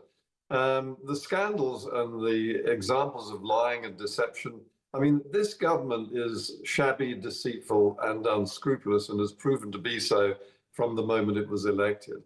And in this particular example, we have a Prime Minister being accused of lying. Well, he might just about escape from the legal definition of lying, but the one thing that he can't escape from is the accusation of willful ignorance, which in many jurisdictions is tantamount to lying. It is also tantamount to being as serious as the original offence of which he accused Peter Mandelson, which was of lying. Yeah, it's worth us playing this clip again, Trevor. Of course, when Labour came in to great flair back in 2024, their whole shtick, their whole thing is we're not the Tories, we're not corrupt, we do things differently. It is country first, party second, all this stuff. We don't do what Boris Johnson did or Liz Truss. We are not those guys. We're very different. So it's worth having a reminder of what Mr Starmer said. 2022, Boris Johnson was the Prime Minister. Keir Starmer was leader of the opposition. Here it is. There are only two possible explanations. Either he's trashing the ministerial code, or he's claiming he was repeatedly lied to by his own advisers and that he didn't know what was going on in his own house and his own office. Come off it. He really does think that it's one rule for him and another rule for everyone else. I mean, they talk about having the receipts. I mean, that's damning, isn't it, Trevor, given where Keir Starmer is today? It's classic Schadenfreude, isn't it? Yeah. Look, the point is that Keir Starmer has known everything there needs to be known about Peter Mandelson. He's been in politics long enough and has known Peter Mandelson personally long enough to know all that we all know outside in the public and particularly the parliamentary media, who have followed the somersaults, twists and turns of Peter Mandelson for nearly 40 years. He cannot claim that he didn't know that Peter Mandelson was a liar. He is a congenital liar. That's how he's made his way through politics. And he knew all of the things that he claimed he didn't know before he actually appointed him as our ambassador to Washington. And he appointed him before the vetting process was complete. And obviously, civil servants who do not want to embarrass their prime minister publicly by contradicting him and forcing him into a U-turn kept quiet, but they knew perfectly well that he knew. And that's it, isn't it? And even if you look at the people around him, I referenced there a second ago, Trevor, the David Maddox contact with Directory Communications at number 10 at the time, Tim Allen, and the communication they had there, that would have been enough, one would assume, to elevate the concern, the question to the Prime Minister. And I spoke to one former Director of Communications over the weekend who said it would be unthinkable that, bearing in mind the Director of Communications and the PM meet usually every single morning, sit there, Chief of Staff, Director of Communications, they have that meeting. Unthinkable that that wouldn't have been raised. It was also raised on the front page of The Independent subsequently and mentioned in Parliament. So this idea that nobody knew is just, I mean, it's not even a possibility that they could have missed this. It's a lie. It's totally for the birds. The simple fact is that they were protecting their principal, who is Keir Starmer, the Prime Minister. And he could at any time have asked them, am I safe to be saying that all due process was properly followed? As he did repeatedly in answer to questions from Kemi Badenoch and others in the House of Commons, where, as I say, because of what I regard as a breach of a form of law, which is willful ignorance, he was not telling the truth. I mean, it's not just a lack of curiosity, as some people have suggested about him. This was his armor plating. If I'm not told, I don't know. And therefore I can deny. And he is so congenitally unable to answer a straight question that he's as crooked as Peter Mandelson. He never directly responds to a question. Doesn't matter who it's from, whether it's from Kemi Badenoch or any other MP, or indeed from any member of the parliamentary press. He dead bats or changes the subject and never answers the question. He never tells the truth. Could it be, I mean, this goes down a whole other avenue, Tim Allen, who's no longer Director of Communications at number 10, was only in the job 1 week when he was contacted by David Maddox. So could workplace naivety play a part in this? No, and I tell you why, because Tim Allen, who I've known for very many years, would have known Peter Mandelson probably better than anyone else in the public sector. He has been, he was a key member of the Blair team from the moment he was appointed as a messenger around the press gallery, then as a special advisor, and then, of course, went into public relations and made a few £1 million out of his very, very close relationship with governments and politicians and Whitehall. Tim Allen knows where all the bodies are buried, and most of them are buried in or around Peter Mandelson. Yeah. Yes, he's a man who's as you know as well as me, Trevor, his background is in communications. That's exactly where he knows how this whole thing works. He can spot a bear trap before anyone's even placed it. That was always his kind of style and his background and his skill set as well. And he was widely respected, of course, for that. So unthinkable that it wouldn't have shaken him to get this message from a journalist saying we're hearing Mandelson has failed the security vetting, and unthinkable that he wouldn't have elevated that to at least initially a meeting of some kind. I mean, that would trigger a meeting, wouldn't it, in number 10? It's unthinkable that any of these attempts to justify the Prime Minister's behaviour stand up to scrutiny. The only thing that is holding him in place after many, many similar situations where he's been cast as a dead man walking is that the Labour Party would descend into self-destructive civil war if he were to go. It's his weakness, his grotesque weakness, is actually now his strength. Yeah. And if he were to go, David Lammy would become Prime Minister until a new election was took place. Wow. Can you imagine David Lammy with the real levers of power at his fingertips? And then you'd have an election process in which someone would eventually emerge as the leader. And there is no one that I can think of or that anyone else has come up with who wouldn't make a greater hash of what's happening to Britain than that particular candidate. So we could have 3 Prime Ministers this year, couldn't we? If Starmer went, we'd have Lammy as the temporary sort of interim character, and then one would assume not a general election, but an election within the Labour Party. So the Labour will almost be beating the Tories on prime ministerial appointments.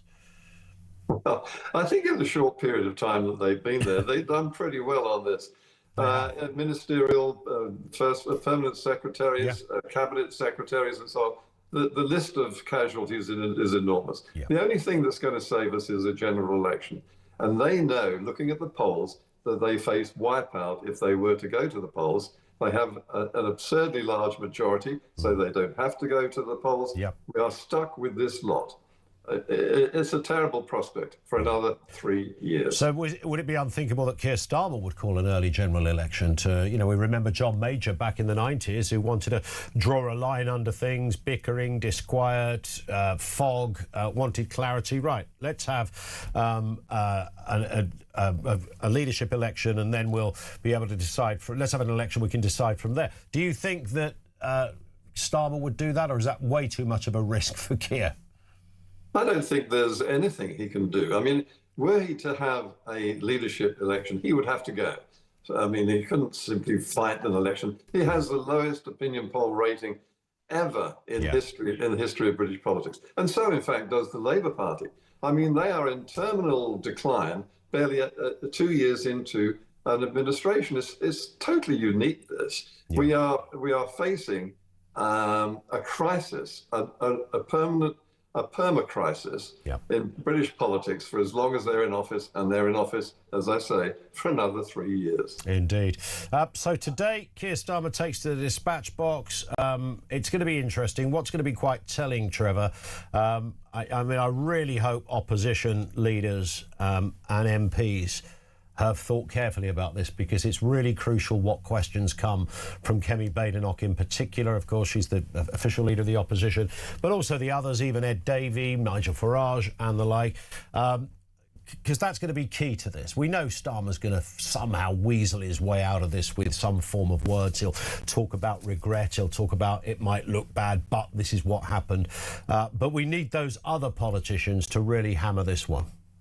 We do, and I think that actually Kemi Badenoch, of those you've listed, has so far come out as the best of the forensic questioners who have absolutely skewered Keir Starmer and put him in the position that he now is today, which is on a spit roasting.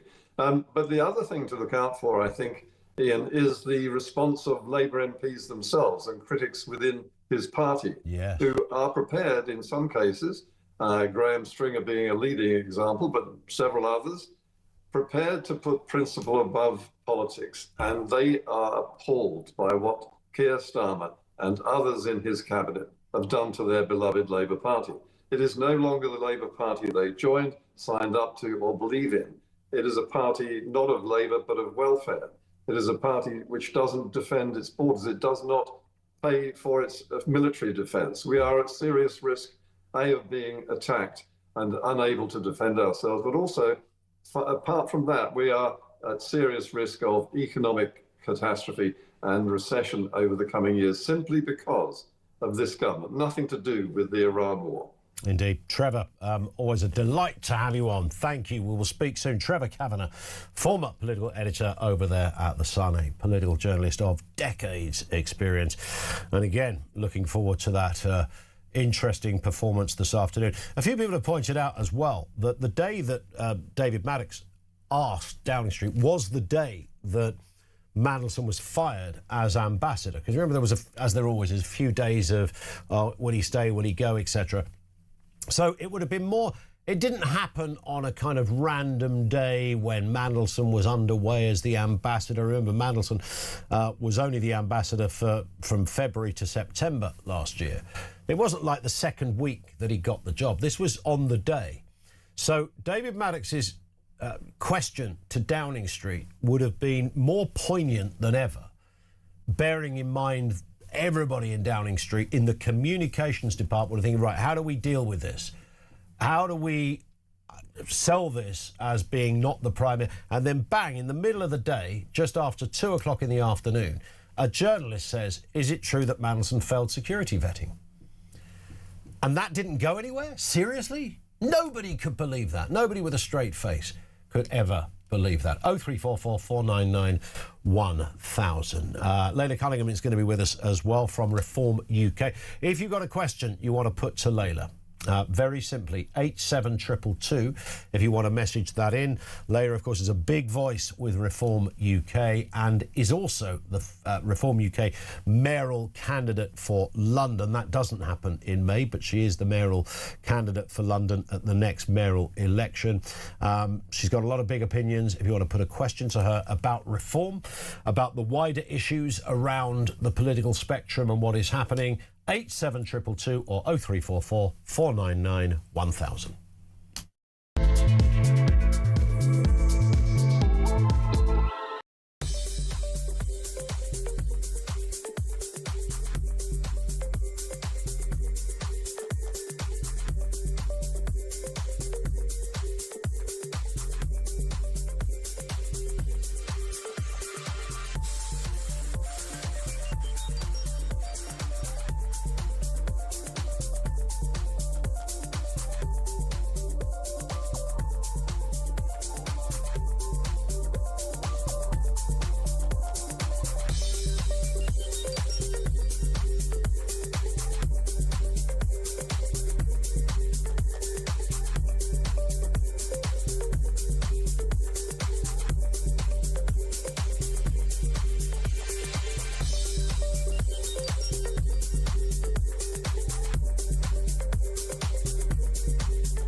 Current affairs, international news, letting criminals off while sending... Oi! Oi!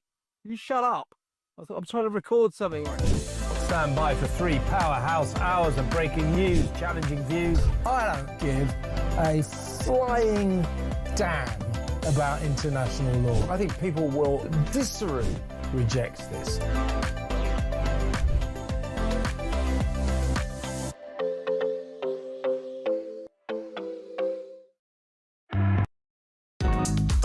across the UK, on DAB+, on your smart speaker, on your smart TV, and on your side. This is Talk. Good morning, Ian Collins in for Jezza. I think the best tweet over the weekend came through from Mike Gardner. Mike's a lawyer, apparently. He says, well, he is a lawyer and apparently follows me as well. He just tweeted, breaking news, Starmer denies knowing that he was the Prime Minister. So Keir Starmer has revealed that no one told him until last Tuesday that he won the 2024 election and became PM. He told Beth Rigby, I was kept totally in the dark by my officials. I'm really angry about it. Layla Cunningham is with us, Reform UK's mayoral candidate in London. I mean, this stuff with Starmer and everything that's going on, I mean, it journalistically, in terms of those that want, you know, to look for clarity and decency in our system, I mean, this ticks every single box, doesn't it? I mean, it's just extraordinary. Yeah, I think it seems it's like corruption for me. It's, you know, it's like stuff you see in third world countries where we go in and we want to fight for democracy. Yes. Who knew that security was optional? You know, when I had to join the CPS, I had to go through security. If I failed that security, I wasn't going to get the job. No. You know, and number one, I think the fundamental question is, I don't care who knew. If he knew, he should have known. He's the boss. But why was he so focused on getting him through no matter what? It's extraordinary, isn't it? Who's he answering to, Starmer? Well, there's the thing. I mean, many people have speculated this morning that this is often about the fact that Peter Mandelson is such a big figure in Labour, knows where all the bodies are buried. Not that he necessarily had dirt on Starmer or anything like that, but he's just so influential. He was too mesmeric a character to ignore that Starmer and the like looked. Do you remember that press conference when he said, oh, to some people he's this, to some people he's that, to us he's just Peter? And it was like, yeah. It was just such a, what do you mean by that? He was almost saying, no, we know he doesn't play by the rules, we know he's not a straightforward guy, but to us he's our Peter. Yeah. I mean, that was quite telling when you look at it now. Yeah, I mean, it was definitely telling, but I think, what country's going to trust us now? What country's going to trust us with our secrets? Yeah. You know, when we let someone in and it finds out that actually his company had Russian links, China links, what country's going to be like, you know what, we trust them because their security is so tight. Yeah. You know, and that is the fundamental, I mean, it's the fundamental basis of any ally when it comes to national security, is how secure your information is. Yeah. And if we're like, you know, we're going to overlook it for mates, well, it's become a national security issue as opposed to just, you know, and I think Epstein's almost minor now when you hear about his connections with China and Russia. Although Epstein is absolutely horrific, that's a judgment issue. But the fact that he had connections with Russia and China, what was Starmer doing? And the American intelligence apparently were not that struck on Mandelson because they'd done their own digging as well. So they'd found stuff out. I mean, this is a mess. We have Layla Cunningham with us. If you've got a question you want to put to Layla, coming through already. 0344 499 1000. You want to talk about reform, you want to talk about Layla's mayoral candidate position as well. Anything you like. Her shoulders are wide. I say that kindly, of course. And she's happy to take any issue or subject. You can message. Quite broad, though. Quite broad. You're not short, are you? No, I'm not. People think I'm a lot shorter, actually, when they see me. Do they? They think, oh my God, you're much taller than I expected. Yeah. Yeah, but anyway. 87222. How tall do you think Layla Cunningham is? You can win a jar of cookies if you get it correct. 87222 if you're messaging. 0344 499 1000. This afternoon, of course, we are going to have Keir Starmer standing there at the dispatch box. He will have a sort of ready-to-go, oven-ready kind of... I mean, he'd have been practising this in the bathroom mirror for the last 3 days. He's a lawyer. He knows his way around a defence. It's very hard to work out what series of words he could use here. Two things. One, without making himself look ridiculous, that those closest to him knew something and he didn't know. So there's that. But secondly, the tricky game he's got to play, Layla, is that tomorrow, of course, Ollie Robbins, formerly of the Permanent Secretary in the Foreign Office, he's going to be giving evidence to the Select Committee. And they don't know what he's going to say. So Starmer's got to be careful. He's almost got to imagine what Robbins might say tomorrow in order to not step on the bear traps today. But Ian, also fundamentally, if Keir Starmer's saying he didn't know, and who's running the country? Is it our elected officials? Yeah. Is it the shadowy civil service that we don't know who they are, unelected? We go to the polls and we elect a government that we expect the leader of that government, when he makes this important decision, the responsibility lies with him, and that's full stop. Yeah. He should have known. He should have asked. You know, for instance, in KYC, know your clients. Yeah. Even if you say I didn't know, you are prosecuted as their accountant or their solicitor if you should have known. Of course. You know, even if it was your responsibility to know. You can't be like, you know what, I didn't know this was a fraud. I didn't know that they're money laundering from Taliban, actually, or from ISIS. You should have known. And it's the same with the Prime Minister. He should have known. If I was the Prime Minister, I know anybody can make this case, but bearing in mind he had this whole period of time when suddenly the Epstein files started to reveal stuff about Mandelson. If you were the PM, you would be already looking at whether this ambassador position can remain. As it turned out, it didn't. You'd be telling your staff, screaming from the rooftops, I want every bit of information on that man that you've got. I want the head of the Foreign Office, I want the head of Intel, I want everybody in here. Unless you knew it already, yeah. Unless you knew it already, of course. Don't forget he was appointed before security vetting, publicly. Yes, that's right. You don't do that in anywhere else. Not really. No, because honestly, it beggars belief, and I think it makes us the laughing stock of the world. Yeah. And I think Keir Starmer, once he becomes the butt of these jokes, yeah. You know, I didn't know I was Prime Minister. He obviously doesn't have the respect of the nation. Let's take a call. This is Tony in Suffolk. Tony, what have you got for us? You're through to Layla. Hi. Good morning, Harrow. Morning. Yes, Good morning. Great show. I'm very curious if Keir Starmer is. Why did you know what was going on? If Peter Mandelson was our top ambassador from our country, surely he'd be all over this thing. It'd be important to know that it passed his vetting. So surely the bloke's got to be, well, economical with the truth would be an understatement, but he's going to be lying, isn't he? I mean, here's the thing, Lily, you're a lawyer, so you know your way around legal arguments and how they can be framed. I mean, this is a tricky one for him, isn't it? Because as I said a second ago, what he's got to avoid is making himself look utterly ridiculous. I think that's happened. You know. I mean, that's I was going to say that happened on July the 4th. Well, but like Trevor Phillips said yesterday on his show, I mean, he should have known. That's it. Yeah. He's the boss. You know, he's the boss, and he's got to take responsibility. We're so sick and tired. He always comes on in Parliament and says, "I wasn't told. I didn't know." Mate, it's your job to know. It's your job to know. And it's interesting. That's it. Tony, you're making the point. How did Starmer not know? I mean. It seems we all knew. But yeah, by the hour, it now seems not just implausible, but laughable, Tony, right? Tony, sorry. It does. I mean, it's ridiculous. The fact, he's the Prime Minister of our once great nation, and he's just lying through his teeth to cover his own backside. He's always blaming someone else. You know, that clip you played of Boris Johnson, him roasting Boris Johnson for not knowing what was going on in his own house. I mean, he should take a good look at himself, shouldn't he, really? Yeah. But I remember being on a show, and I remember when the story broke that he had failed to... Well, there was suspicions that he failed security, and I mentioned it in the show, and I think I was against a Labour person. He said, oh, that's not proven, you know, we don't know. We knew he failed vetting a long time ago. I mean, there was always rumours going round. It was on the front page of The Independent in September. Exactly. And I think the fundamental question that the British people have to ask themselves now is this government, is Keir Starmer serving the people? Is he serving himself? Is he serving the party? Or is he serving someone we have no idea who it is? Indeed. It's not us. It's not us. Tony, thank you very much indeed for that. Point earlier, this goes into the territory of London. Of course, this will, from your perspective, hopefully be your city in terms of... Our city. Tell us about, because this is not in May this year. There are mayoral elections in May, but not in London. Yes. So how long have we got to wait for? 2 years. 2 years. It's a long time. Well, is it but a long time? Yeah, it goes. It goes very quickly. I mean, in January, when I was talking, you say, when did we know about the security vetting? Yeah. That he failed it in September. I feel it was like yesterday. Yes.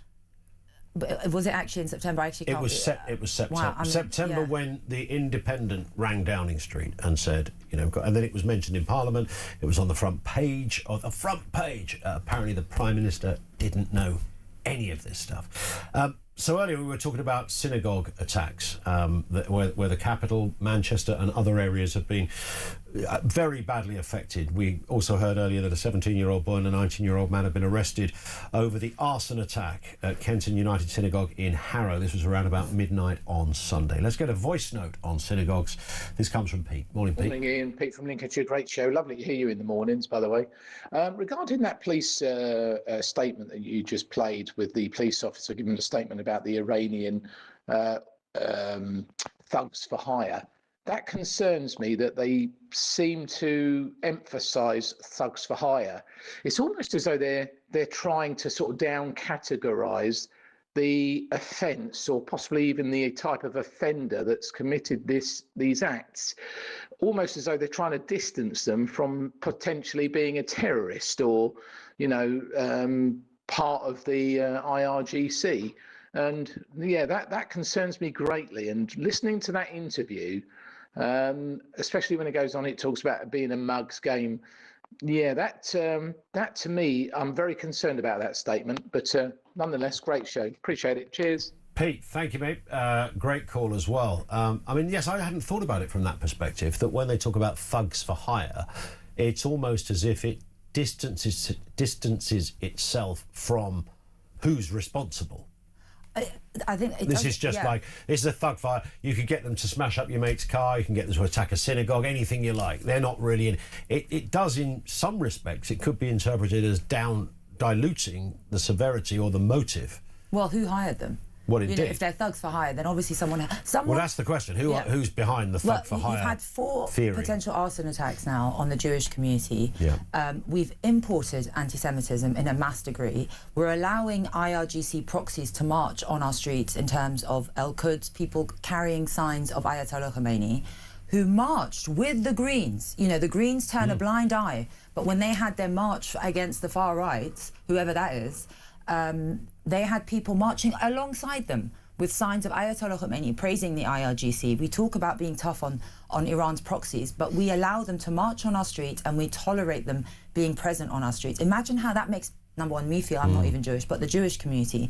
And what's interesting, I was in front of King Solomon School in the Redbridge Borough, and the day after the arson attack that was last week, and the day that Sadiq Khan said that there would be an enhanced security police presence, Ian, not one officer in front of the school. This is a big Jewish school.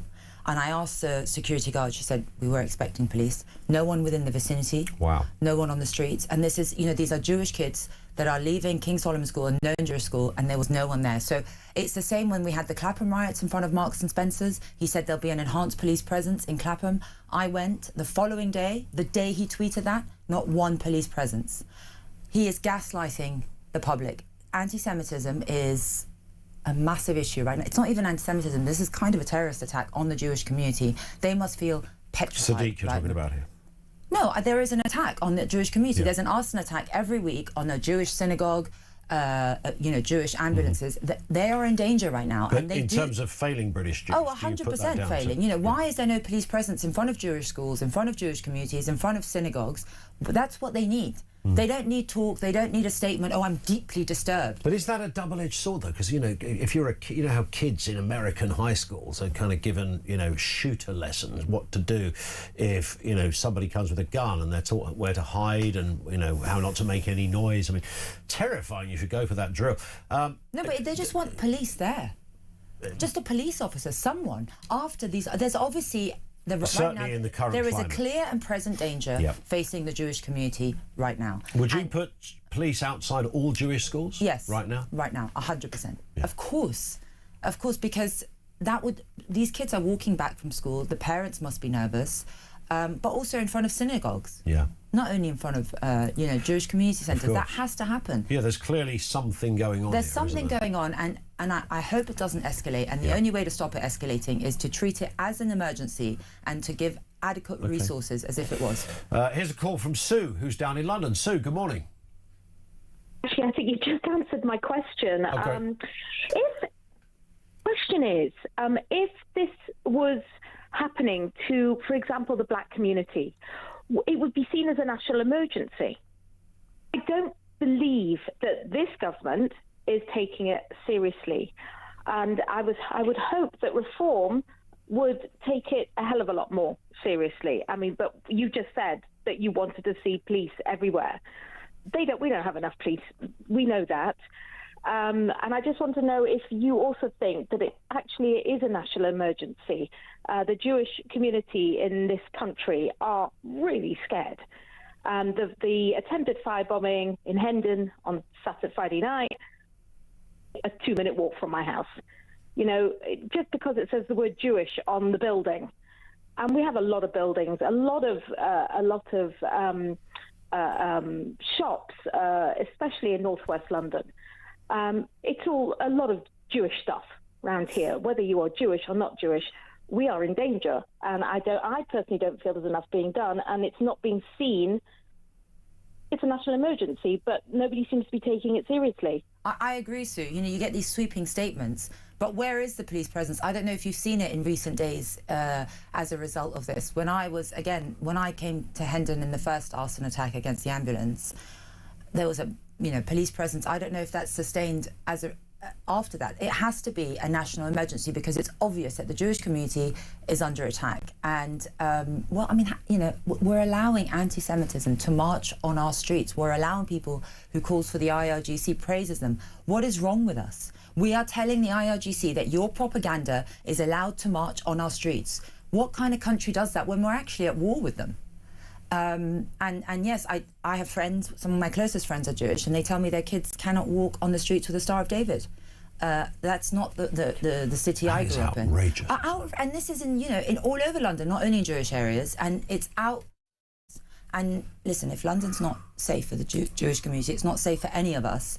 And I wish Sadiq Khan would give them the protection they need. Would you declare this a national emergency? Well, it wouldn't be in my gift, but I would declare it an emergency in London. I would declare it a security emergency in London, just like I would declare it if any community was under attack. Yeah. You know, it is unacceptable that the Jewish community do not feel safe in their own city. Sure. And nothing's going on.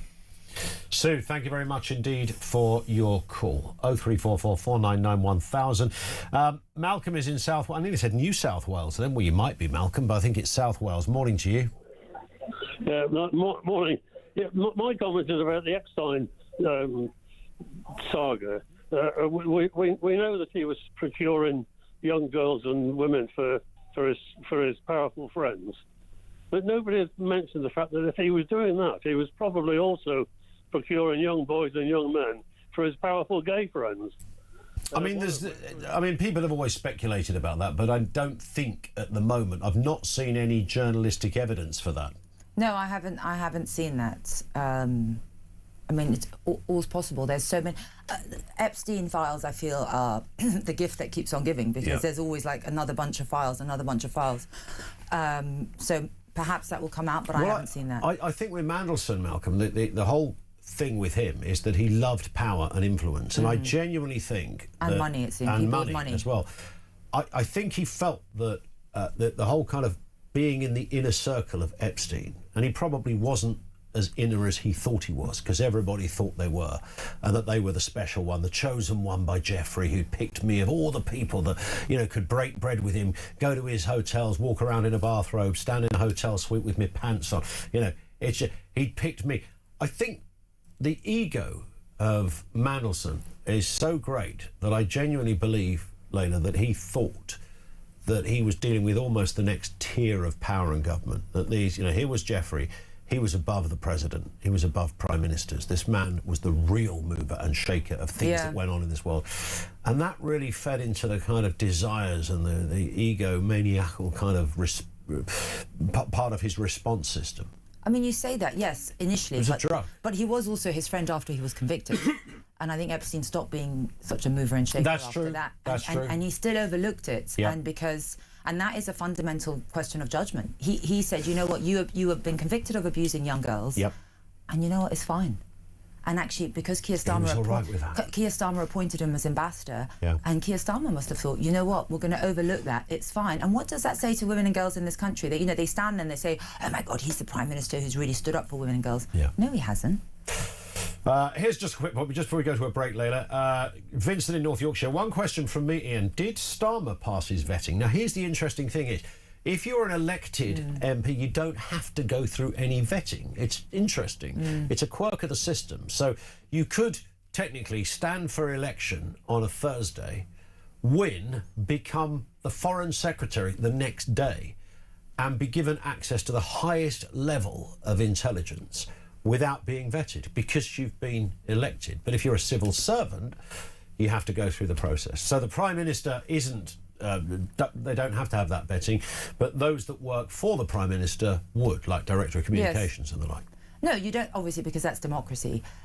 You can't vet everyone that stands for office. Yes. But you almost have a de facto kind of vetting in that now are Americans going to share everything they want to with the Prime Minister? They're going to be like, you failed catastrophically. You sent someone who has links to Putin and China to be our ambassador. Correct. We don't trust you anymore. And what is that going to do for the next 2 years or 3 years, or, you know, in terms of intelligence sharing between us? If I was America, I would think twice.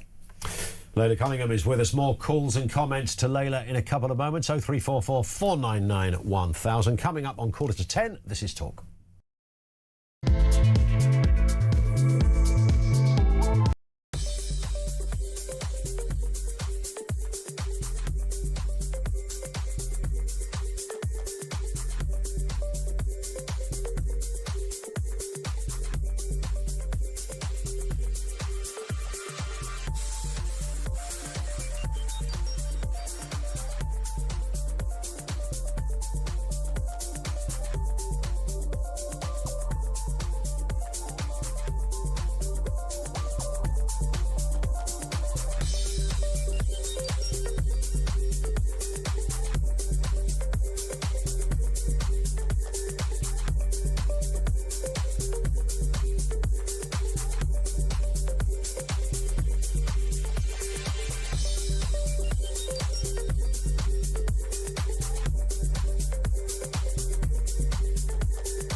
Across the UK, on DAB+, on your smart speaker, on your smart TV, and on your side.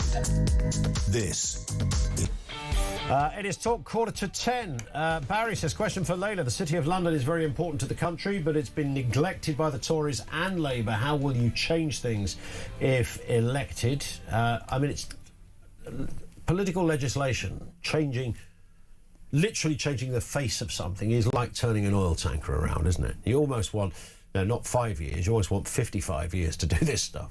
I don't know if he means the City of London as the financial city or the actual I would imagine he's referring, that Barry is referring to the capital city. Yeah, I think, so people do say we have lack of resources, but there are 35,000 officers. The mayor controls the deployment, priorities, not deployment, but priorities and direction and budget. And I think within 6 months, if I win, you would see police on the streets, you would see police stations are open, pop-up police stations on the high street, because without law and order, a city doesn't function. There's no point in personal liberties, civil liberties, if you always feel unsafe.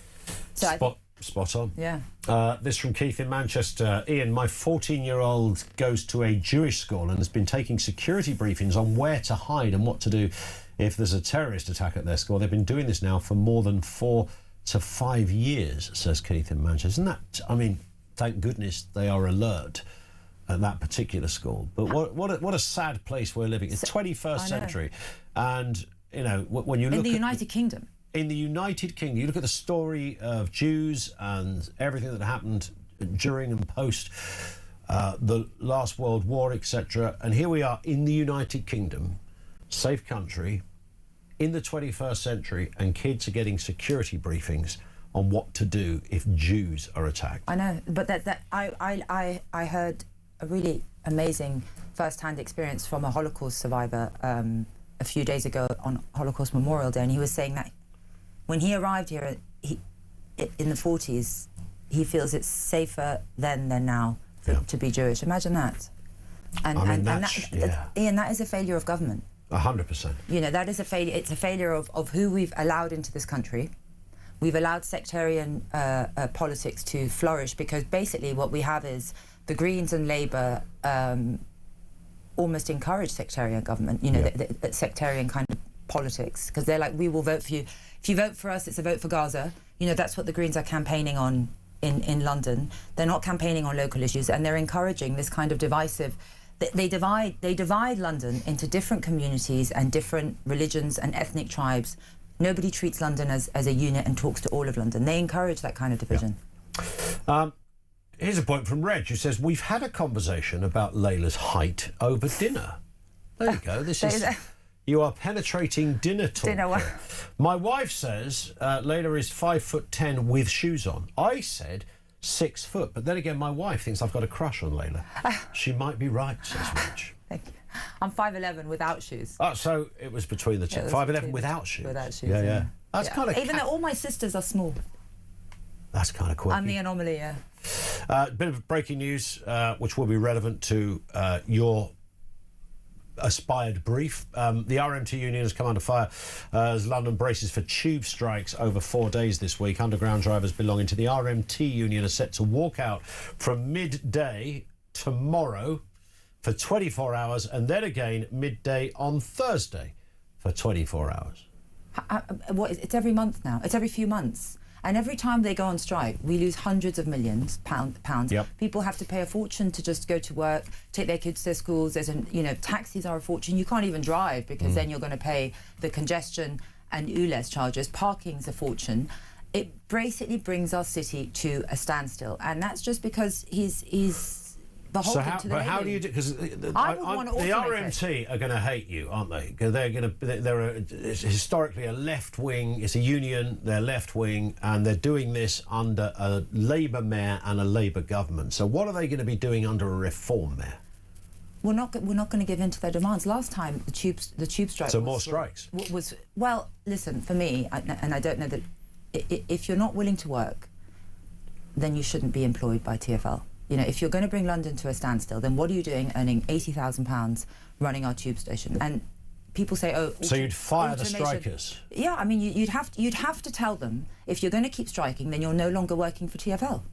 Because, and also, by the way, people say that automation's expensive. For sure it's expensive, and for sure it will take a long time, but it will make us immune to these kind of strikes. Sadly, because the city's been run by Labour for so long, the unions control it. Yeah. And I don't even know if the union leaders represent all the workers. So I'd like to speak to the workers directly. Well, that's always quite telling, like with the doctors' strikes, etc. One of the problems all politicians seem to come up against is that, you know, there are rules and regulations and you are allowed the right to strike. You're allowed to withdraw your labour in order to highlight the desperation of your demands.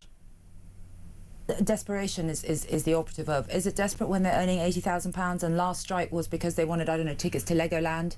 You know, it makes a mockery of London. Hard-working Londoners are earning half what they can. They can't get to work. Is the average TfL worker earning 80 grand? No, but the train drivers are, and they do strike.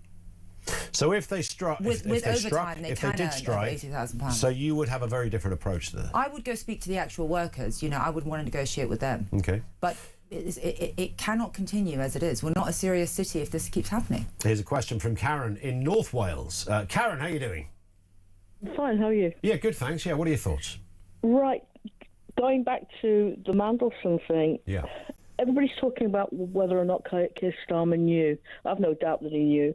But my question is, why Mandelson? Why was he prepared to move mountains to make sure that he got that appointment? I mean, there was a school of thought at one point that Starmer wasn't that keen on Mandelson, but everyone around him was. Well, that makes Starmer just look even worse, if that's the way he's functioning. But either way, it requires, Karen rightly says, it required Starmer's signature on the dotted line for this to happen. I mean, people forget that the ambassadorial role is a political appointment. It's a gift from the Prime Minister. And so he does take responsibility. And you are right, I've asked myself many times, Why was he so insistent on Mandelson? Who does he answer to? Because he doesn't answer to the British people. And if there are other people that he answers to that are more important than the British people, then his position is not tenable anymore. Yeah. He's got to go. This in from Barbara in London, who says, Karen, thank you very much indeed for that. I live in central London. Residents no longer get a congestion charge discount, and the charge is applied even at weekends. When my brother visits, he drives from Hertfordshire and has to arrive before midday. We can't go anywhere without paying the £18 charge. It's also destroying local businesses at weekends as well. She's right. She's right. You know, local businesses are dying. High streets in London are dying. They're all vape shops, tourist shops. Yeah. And obviously it makes a huge difference if people can park. If you've got kids, number one, the tube's really expensive. And you want to be able to drive, park and go shopping or enjoy the sights in London, and it's not happening. He's created a two-tier London, those that can afford to drive in and those that can't. Do you keep the congestion charge though? What do you do I'm with definitely going to remove ULEZ, and I'm minded to remove the congestion charge for now, but I'd have to look into it. But I agree, you know, there are other ways to make money, and I mean, London's at a standstill, so I don't know if it's even stopped. I've told this story before. Years ago, before the congestion charge came in, me and some mates were out having a drink, bumped into a fella in the pub, just off Oxford Street, who starts telling us a story about the congestion charge that's coming to London. Now, we thought this man was a nut job because he tells us that they're going to put a wall of cameras all the way around a city. Now, how weird does that sound if you've never heard of that before? So we thought this fella is clearly ill, and we're rolling around laughing at this. And then my mate says, yeah, so but how are they going to know who the drivers are? And the guy said, because they're going to photograph every number plate. Well, that was us finished. We were on the floor at this stage. We thought this man is bonkers. They're going to put a wall of cameras and they're going to photograph your number plate. Where does he think he's living? What century does this man think he's living in, the weirdo? Of course, turns out he was absolutely bang on. That's exactly what they've done. Yeah. And he will go after motorists with so much zeal, and he will not go after criminals. And they talk about putting facial recognition cameras all across the city. The Tories are all for it. And I'm not, because cameras are there for after the offence. They don't stop an offence. Only police and visible police on the streets could act as a deterrent and serious consequences. But also, Ian, they won't ban face coverings. So, that's true. You know, criminals can walk around with a cloak of anonymity while the rest of us are going to be tracked and monitored through this facial recognition, which I frankly don't trust the government to monitor me at my every movement. Layla, we're out of time. Thank you. Good to see you again. Thank you. We will speak very soon. Layla Cunningham with us here on the programme. This is Talk.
Breaking news this morning revealed that under the Terrorist Act, 242 people were arrested in the year to June of this year. That's something you can indulge in as to all the people who aren't going to prison because, well, there's no prison spaces. So this is a Talk exclusive we've been looking at. I said, you take these cuffs off me and speak to me like a human being rather than a common criminal.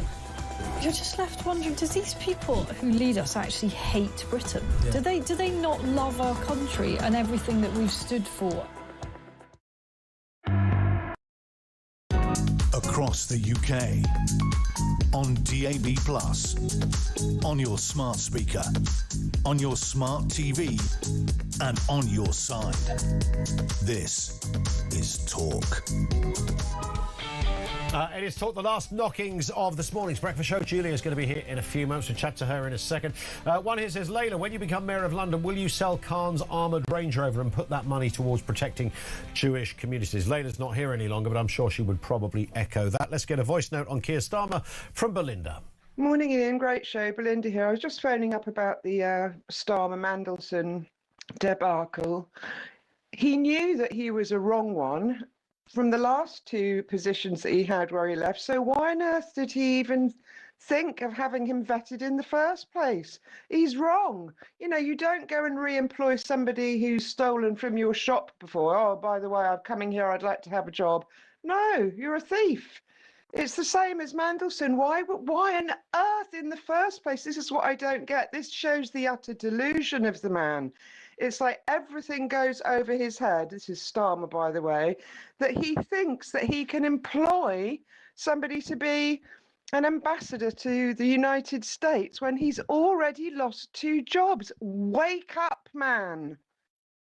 That is Belinda. Thank you, Belinda. Wake up, man, she says, reference Keir Starmer. Julia Hartley-Brewer is here. I'm sure she'll be echoing that. I'm awake. I'm absolutely gutted I wasn't on air on Friday when after this all broke. I mean, genuinely, we're asking a question this morning. You know, do you believe the Prime Minister's claim he knew nothing? I mean, he's the man well response. I know nothing. I'm from Barcelona. Seriously, nobody believes the Prime Minister. I don't even think the Prime Minister believes the Prime Minister. It's also now, Julia, it's kind of getting into sort of Monty Python, you know, like what have the Romans done for us kind of territory. Well, that person knew, that person knew, this person knew, they knew, but you didn't know. Everybody knew, but no Front one page thought, of the Independent knew, but you didn't know. No one